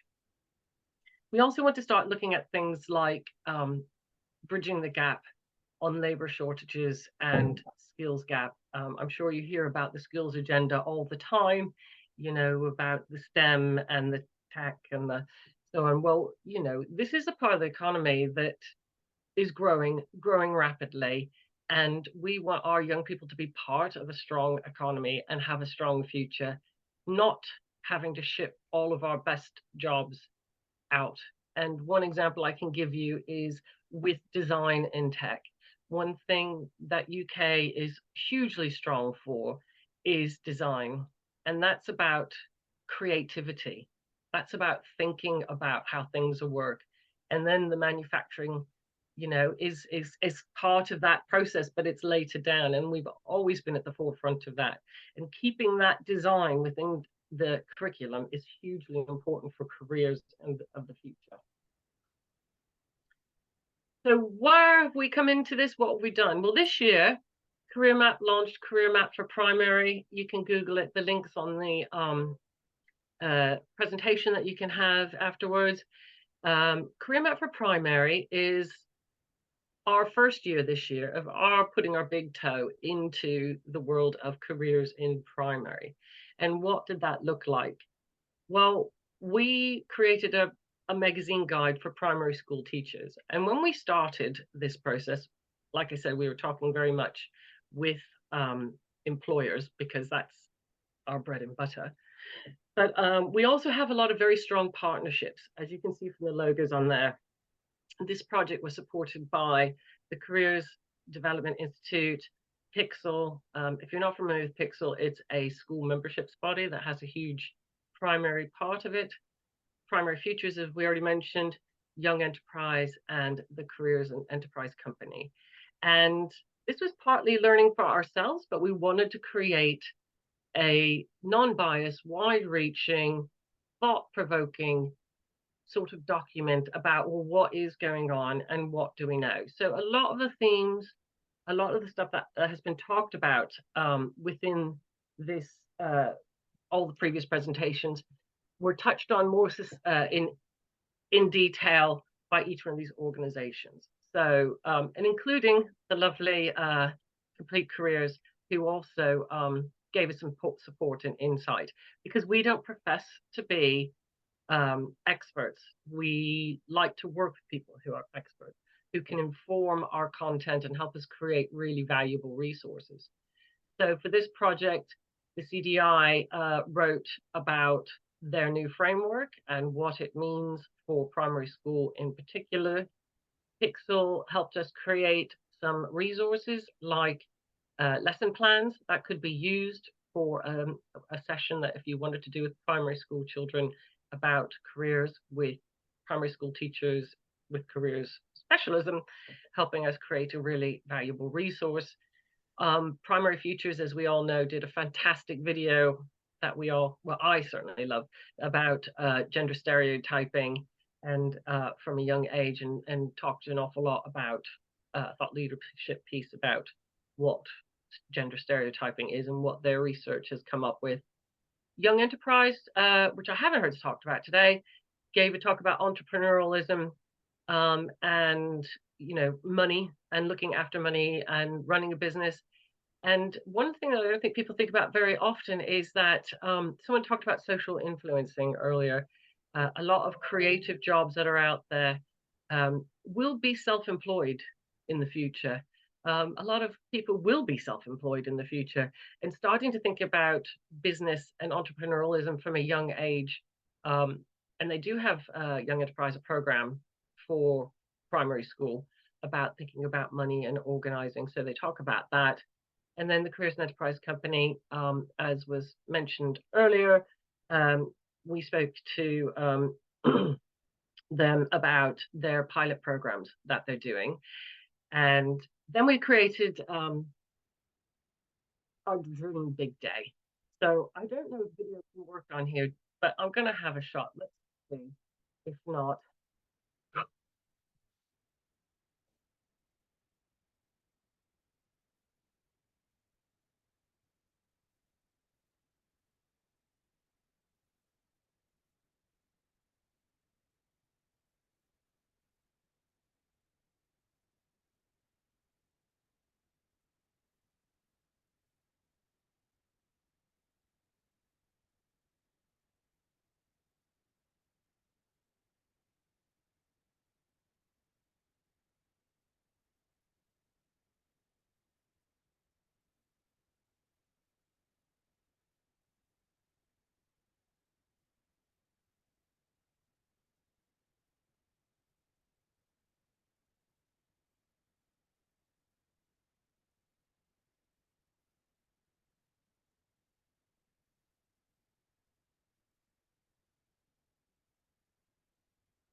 I don't know if you could.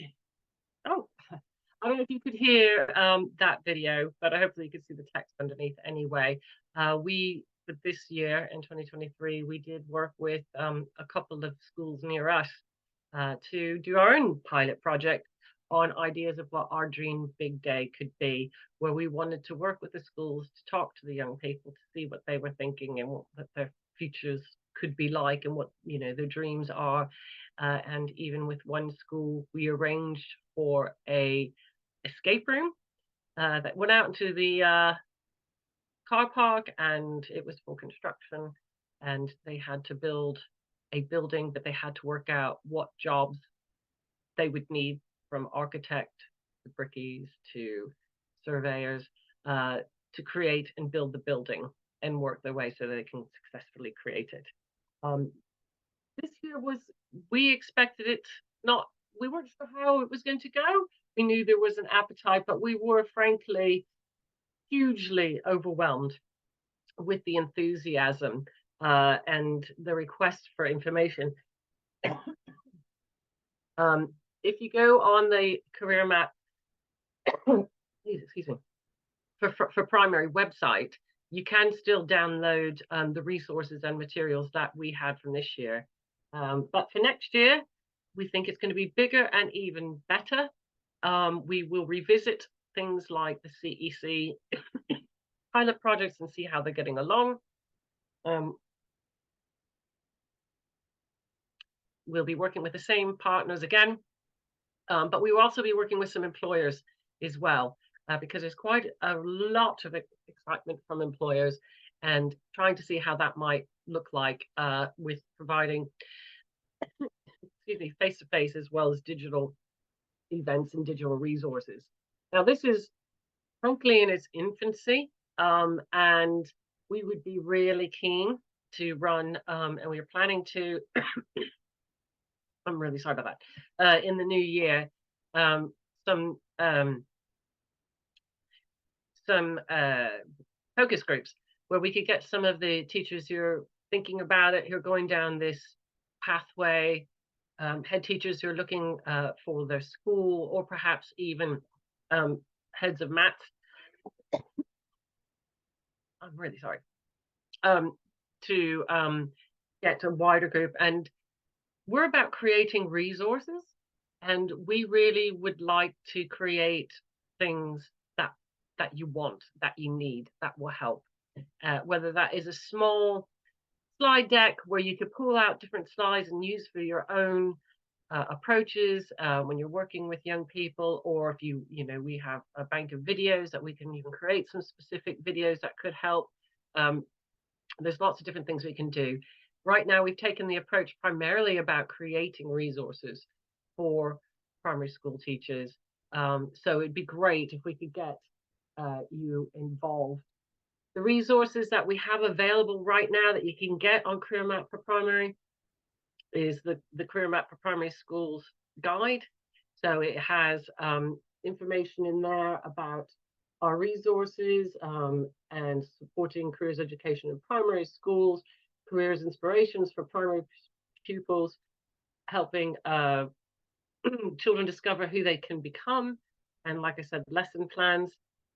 We have in one place all those partners we just talked about. We have some downloadable resources that you can get from the one site, so I've tried to track everything down around. And we also have some industry specific guides and resources. So if you are looking at one particular industry and want to find out about the different types of careers and jobs and images that you can use, you can have a look at there as well. So I'm ahead of the game here by 4 minutes, but that's me.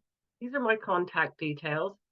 You'll see that there is a QR code. If you don't want to wait for the guide or having trouble finding it, you can scan the QR code and get to our website and the Career Map for Primary site. All of those are embedded links where you can get a hold of us as well. If you are interested, and I mean this genuinely, if you're interested in being part of plans for 2024, please do email info@careermap.co.uk. Anybody who registers on our site as well, we will also be sending an email out to everybody who's registered for it to ask again if people would like to be involved. So that's me. Thank you very much for having me. And of course, if you've got any questions, I haven't had a chance to look at the chat while I've been talking, but I'm quite happy to answer any questions. Okay, thank you. Yeah, Mike, your cough's catching. Sorry. I'm sorry about that. I just had a cup of coffee before I came up, and it's left me with this tickly cough. Sometimes it gets you. If you want to stop sharing your screen now, that would also probably be helpful, Sharon. Oh, I thought I had screen share. Is it still sharing? It is, I think. It might not be. No, I was going to say, I thought I stopped sharing. Okay, that's fine. Yeah, Okay. no, you're all right.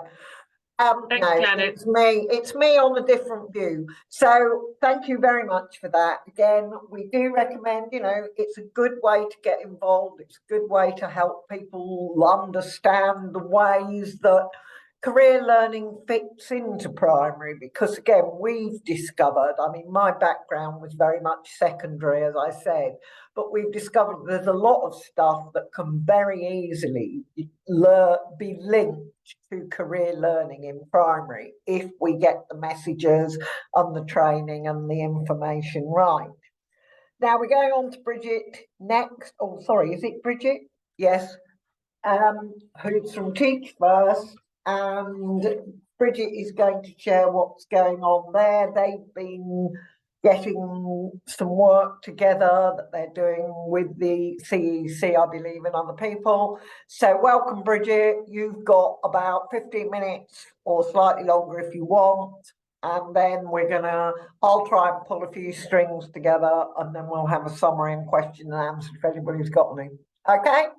Thank you. Brilliant. Thanks, Janet. I'm just going to share my screen.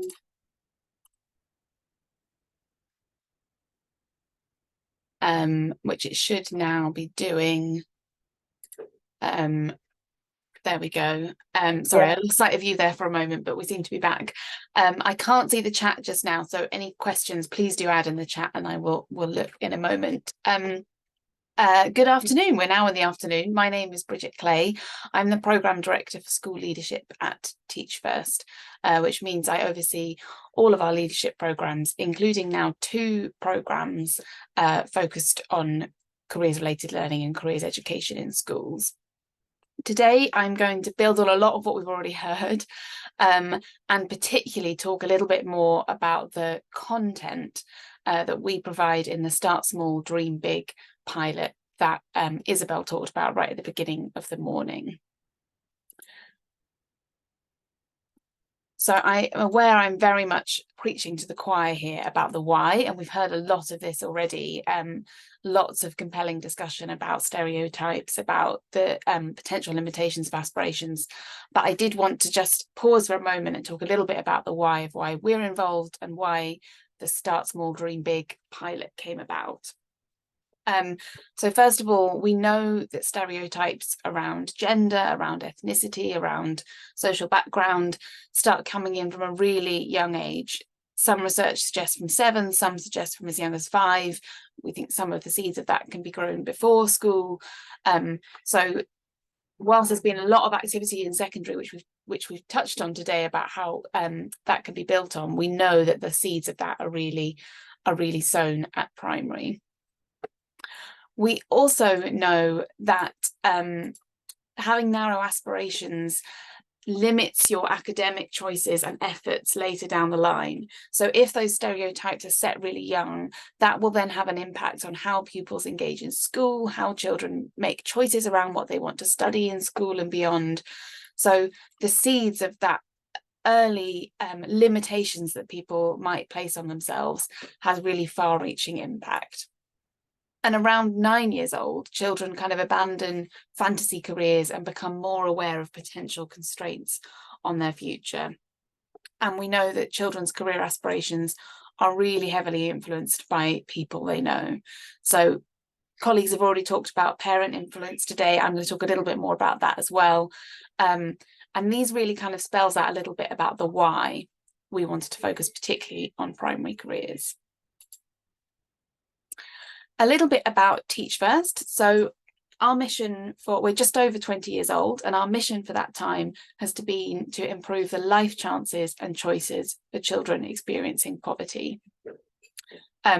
We are obviously best known for training and placing teachers, but we actually provide a range of support for schools, from trainee teachers all through to all types of leadership, and in particular this focus on children's choices, meaning that we have a real focus on careers education for children.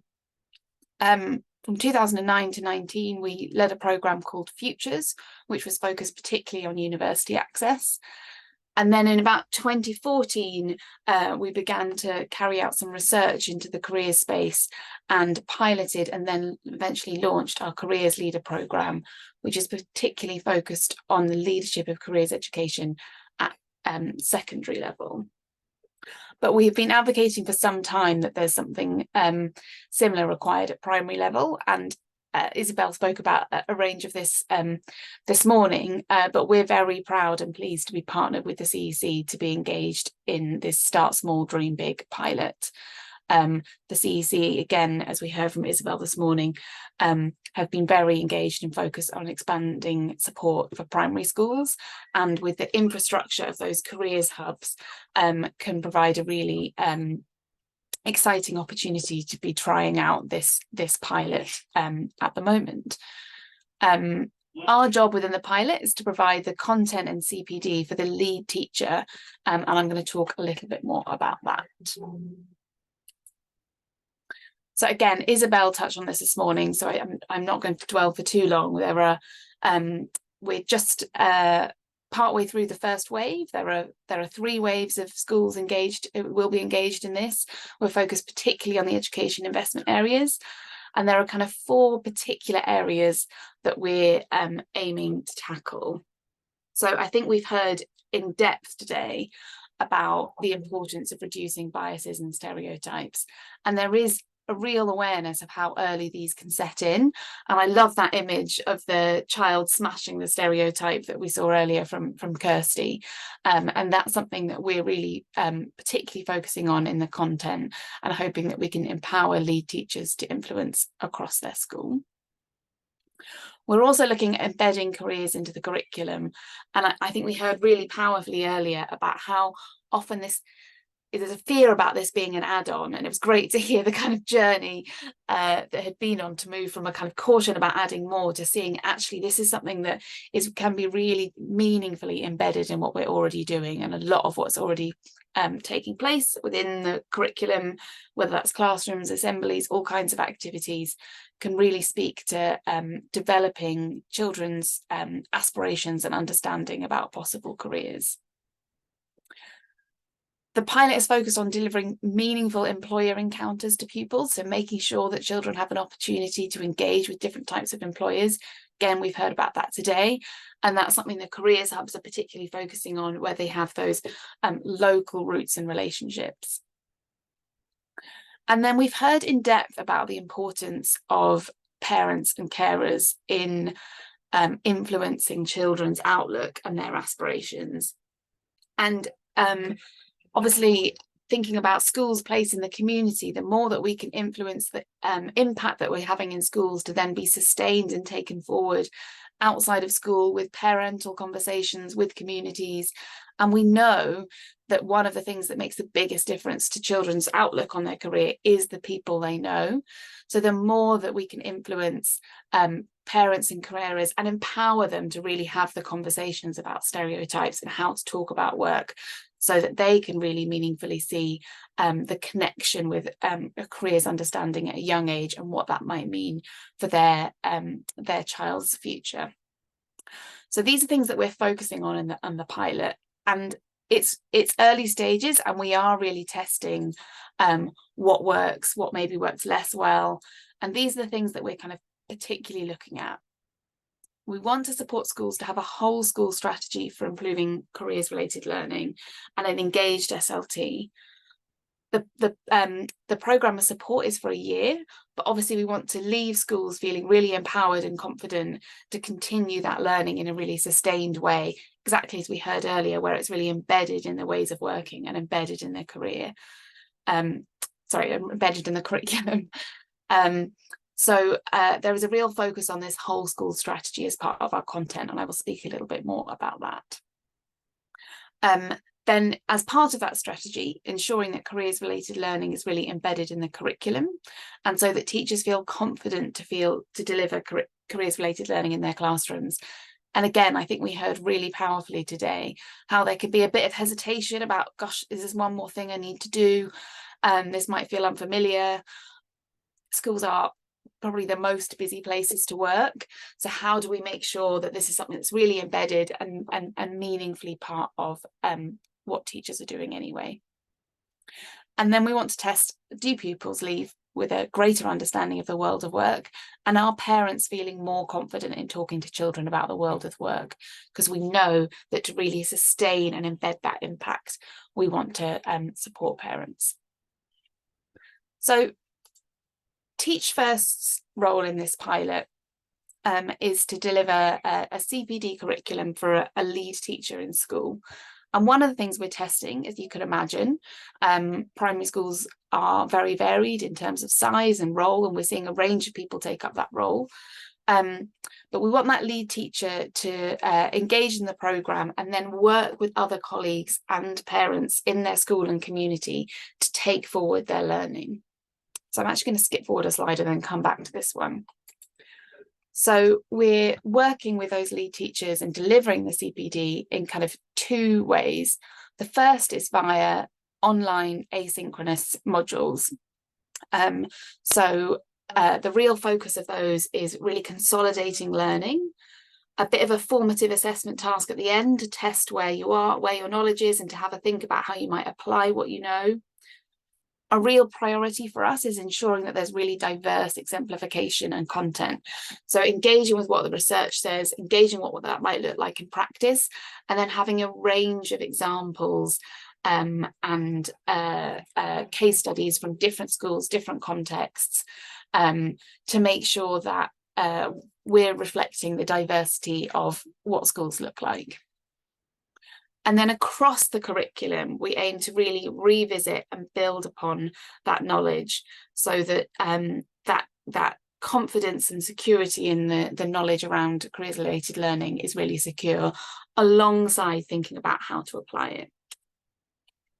So alongside that kind of online curriculum, there are then a number of live seminars that are hosted by a primary leader expert, bringing together the lead teachers from a range of primary schools, so that leaders are also building a network of other people who are thinking about this work.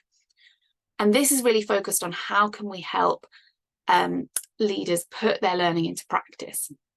So before they turn up to a seminar, they will have completed a pre-task, which includes reflecting on their context, maybe carrying out a bit of a review about what things look like now, maybe reviewing a policy, maybe pulling together a kind of draft strategy. And then the seminar will be really focused on the practical application, and there'll be an opportunity to talk that through with peers to get some expert input. Because we know that powerful professional learning really has an impact when you've got that time and space to think about how to put it in practice. What we don't want this to be is the kind of box of guilt where you get loads of exciting ideas and don't necessarily have the support to then put that into practice. So that's the mode of delivery. And then what this slide here shows is the aim of what the course is focused on. So if you look at the kind of blue boxes, one row down across the year, diagnose, explore, prepare. The focus at the beginning is really understanding, what does careers related learning look like in your context? What might the priorities be? Really exploring and unpicking where are the needs and gaps that you might want to focus on. And then picking one priority project that you're going to implement during the programme with the support of that expert leader of the seminars and the content. And this is intended to be quite focused, quite specific. We know the principles of good implementation, much better to do a small number of things really well than attempt to do lots of things and not have the kind of bandwidth to do that fully. So it's a focused priority project. But then with the view towards the end of the programme, taking what you've learned from that priority project and thinking, what does that mean for a broader and more long-term strategy? So that actually that learning is really sustained, that reflections of what the impact of that priority project has been is taken forward. So that by the end of the programme, that lead teacher has as you can see on the bottom blue box, a strategy document that has, what does careers related learning look like now? What's the vision for where we want it to be? What are long and short term plans? And then a kind of programme for what that looks like for pupils. And again, that doesn't mean that that's a sort of standalone add-on that we're expecting teachers to do on top of things. It's exactly as we heard earlier beautifully from what's happening in Exceed. How is that woven into the work that we're doing? How are we making sure and planning that curriculum allows opportunities for pupils to think about their career aspirations, allows for interactions with employers to really kind of broaden horizons? Now, our input is only one part of it, and that's what I've come to talk about today. What you can see in those lighter boxes is that alongside that on the pilot, there's also opportunities to really engage with employers by working with the local careers hub. And again, this opportunity through the local careers hubs to build connections with other lead teachers in local schools who are focusing on similar activity. Now, this is obviously looking very neat on a slide. We are at pilot stage. I'm sure we will be learning loads, and we already are. And we're really excited to kind of build on this work, make sure we learn from this work. And I'm sure Isabel from the CEC, and we would be delighted as well to be talking more about this once we're at a later stage and we can talk a little bit more about what we've learned. But hopefully that's given you an idea of, exactly as we've heard all across the morning, of the types of challenges that we're looking to address, how we're thinking about it in this particular CPD, but also the excitement that this is an area that seems to be growing in the sector. And it's been fantastic to hear about all the things that people are doing today. So I am going to stop sharing my screen. I can see there's a few questions in the chat, which I will have a look at now, but I believe I'm now handing back to Janet for more questions anyway. Okay, thank you very much, Bridget. I'll give you a bit of time to look at the questions that are in the chat, if there are some, and come back with anything. There's a couple of hands up at the minute. Oh no, is there any hands up at the minute? I'm not sure. What I was just going to do next was to try and pull together some of what I feel are the important points from this morning, just to give you a brief summary and think about what can I do next, as it were. So I'm just going to share my screen again, hopefully. I've written a couple of slides since the beginning. So hopefully, let me have a look. I need to do a slideshow there.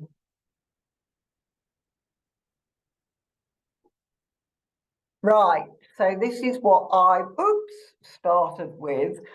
So summarising it, I think what everybody has been saying is that we've come round to the idea that the earlier we start helping young people to think about their futures, the more likelihood we have of breaking them out of wherever they might be in danger of being stuck, if you like. I'll use that word.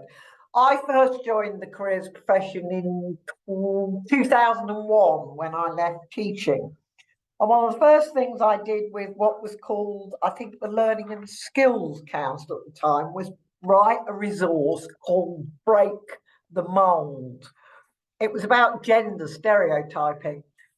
And we have come on in some ways, but again, it was fascinating when Lifting Limits showed us all those things you see in the shops that are so targeted at either boys or girls that Tesco have now gone back to a boys' toys aisle and a girls' toys aisle.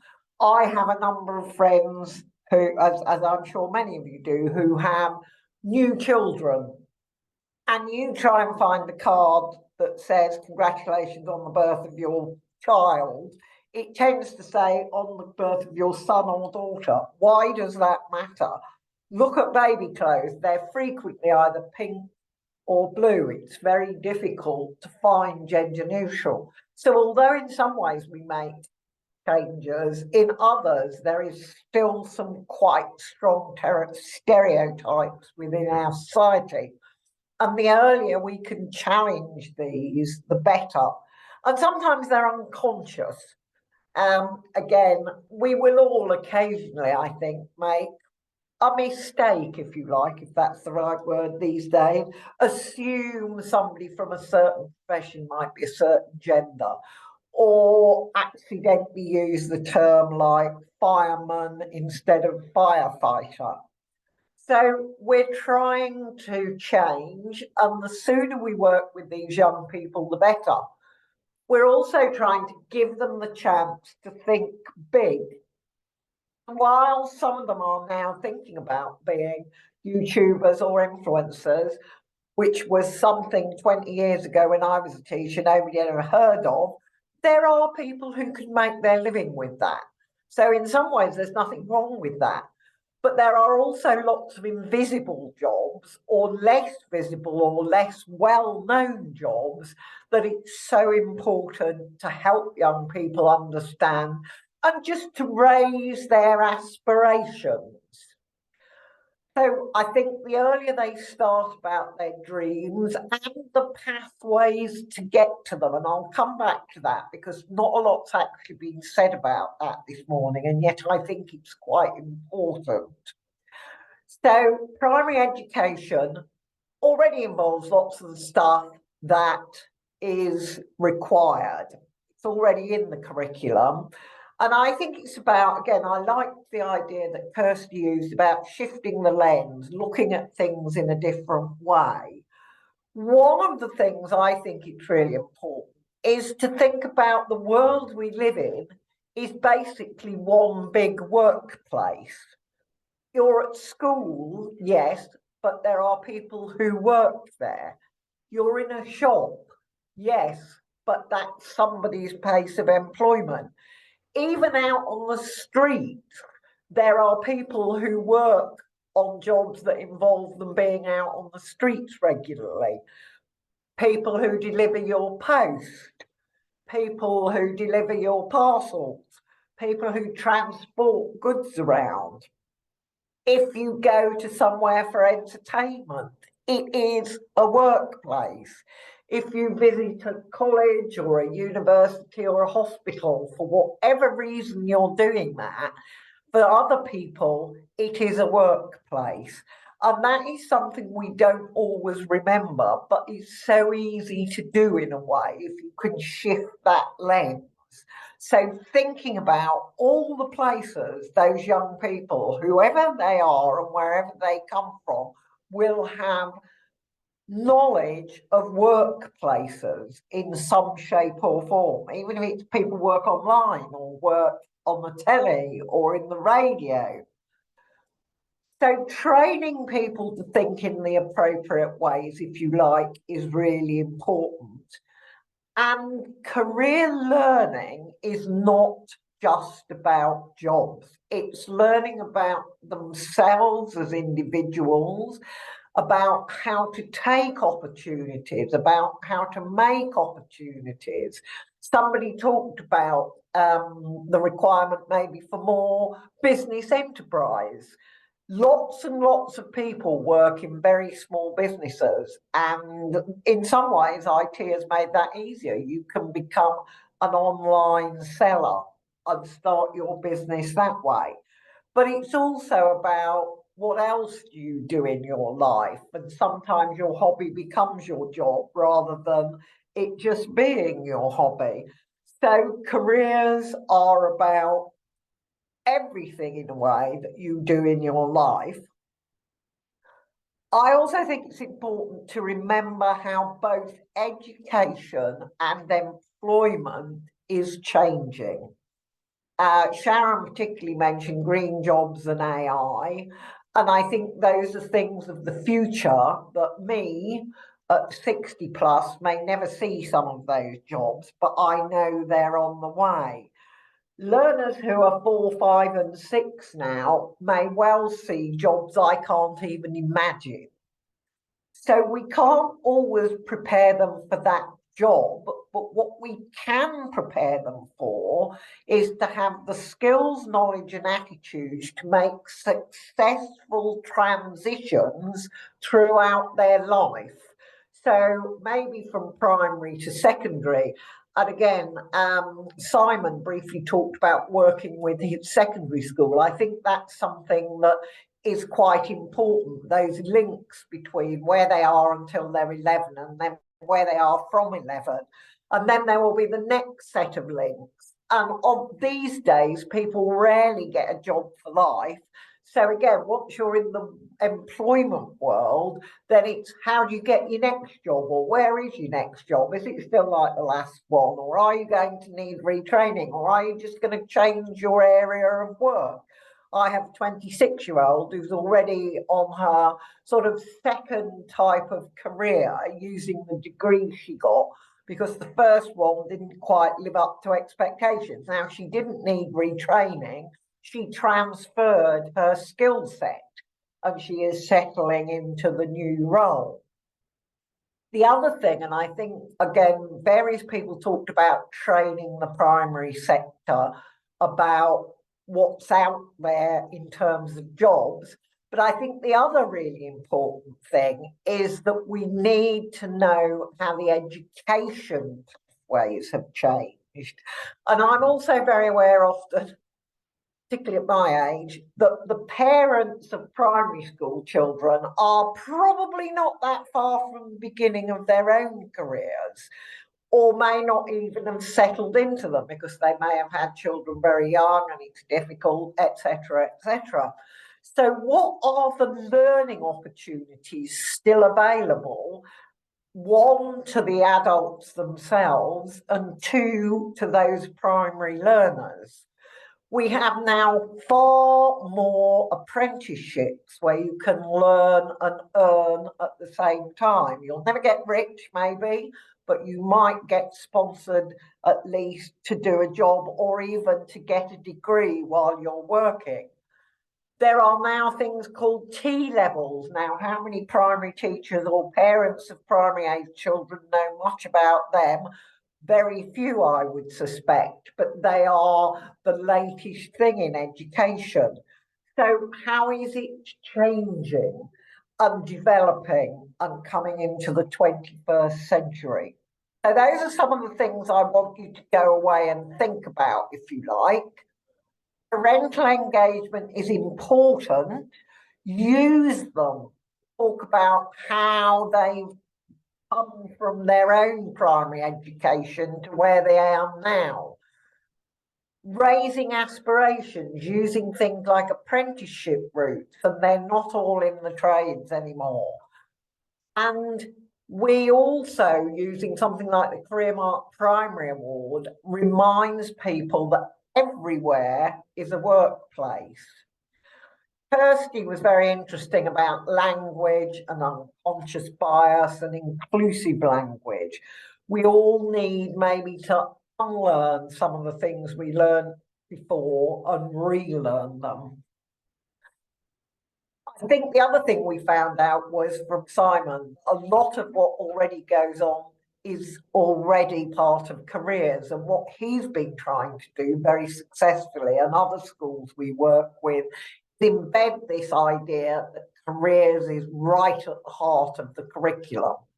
You are going out into the world at the end of your education, and you need to know what sort of world you're going out into and to be managing it. The employer input focus from some of the people we heard about was also quite interesting.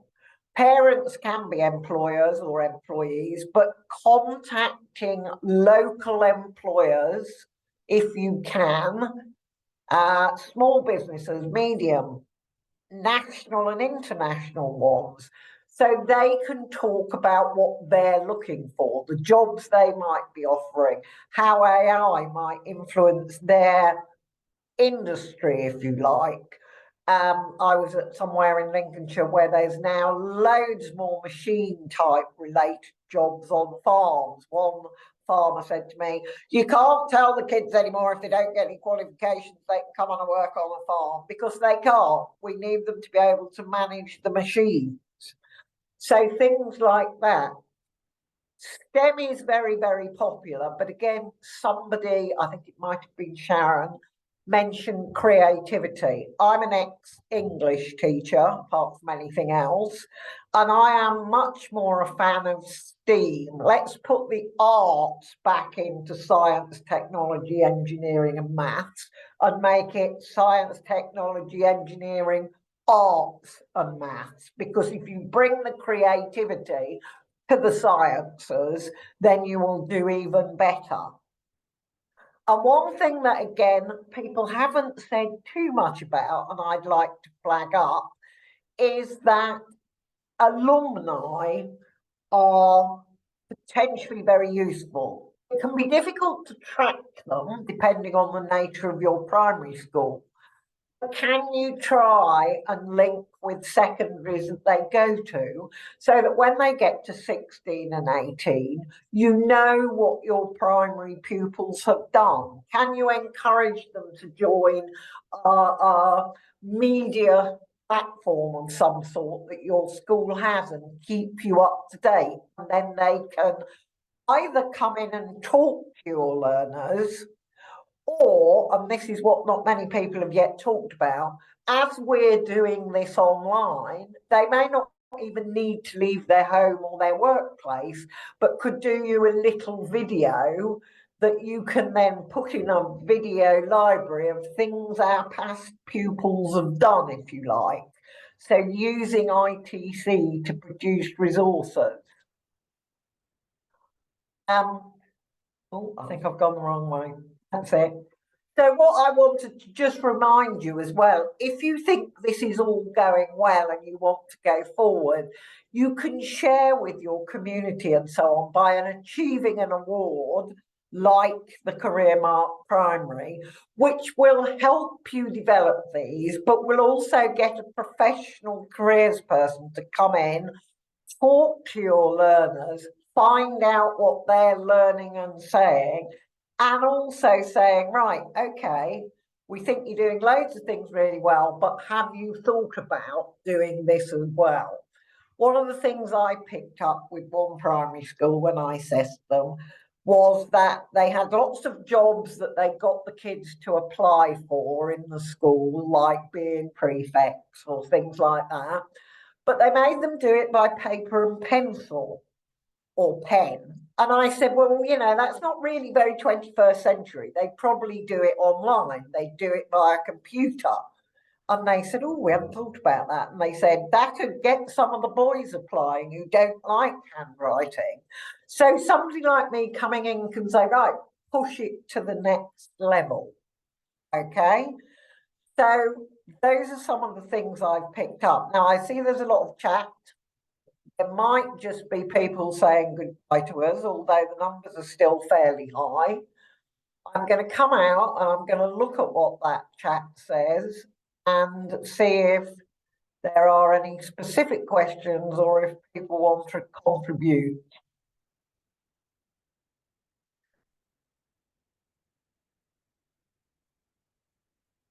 Right, resources that we can share. Right, different education pathways. I'm not 100% certain about that, Kate. It's certainly something maybe Career Map could look at. The road planner, somebody shared, yes, pathways and options. Somebody else just thanking us. Any specific questions anybody would like to ask either me or any of the other people who are still around at this point? If not, then everybody's always glad if sometimes something finishes early. You can all go and have another cup of tea before you've got to go back on duty or whatever. Let me just check I'm not missing any hands up anywhere. Can I just come in, Janet? It's Esther. Oh, please, Esther. Yes, yeah. Esther has obviously survived the morning. So. Yeah, just about. I'm still here. Just to let everybody know, so there was a lot of useful resources, links, websites in the chat. So we're going to pull all those together and send them out to everybody, along with the link to today's recording, and also all the presentation slides from everybody as well. Just because there's a lot of useful things there, so just saved everybody having to write everything down. Yes. Oh, thank you for that, Esther. And the one person, thank you to all our speakers. I really appreciated what they'd all got to contribute. Thank you all for coming and giving up your time. Do get in touch with us if you have any questions about the Quality Award or what we're doing or anything like that. But also, behind the scenes, helping this all run smoothly has been our, I don't know what official title she's got at the minute, she's very versatile, has been Ellen, who works in our office, and she made sure the Zoom link was there and sent it out to anybody who was struggling and has made sure you got the break slides. So thank you very much to everybody who's helped make this a great success. And I suggest you all go off now and share your enthusiasm, I hope, with your colleagues. And we'll look forward to seeing you again next year. Any ideas for what we might want to focus on? Do let us know. So thank you and enjoy the rest of your day.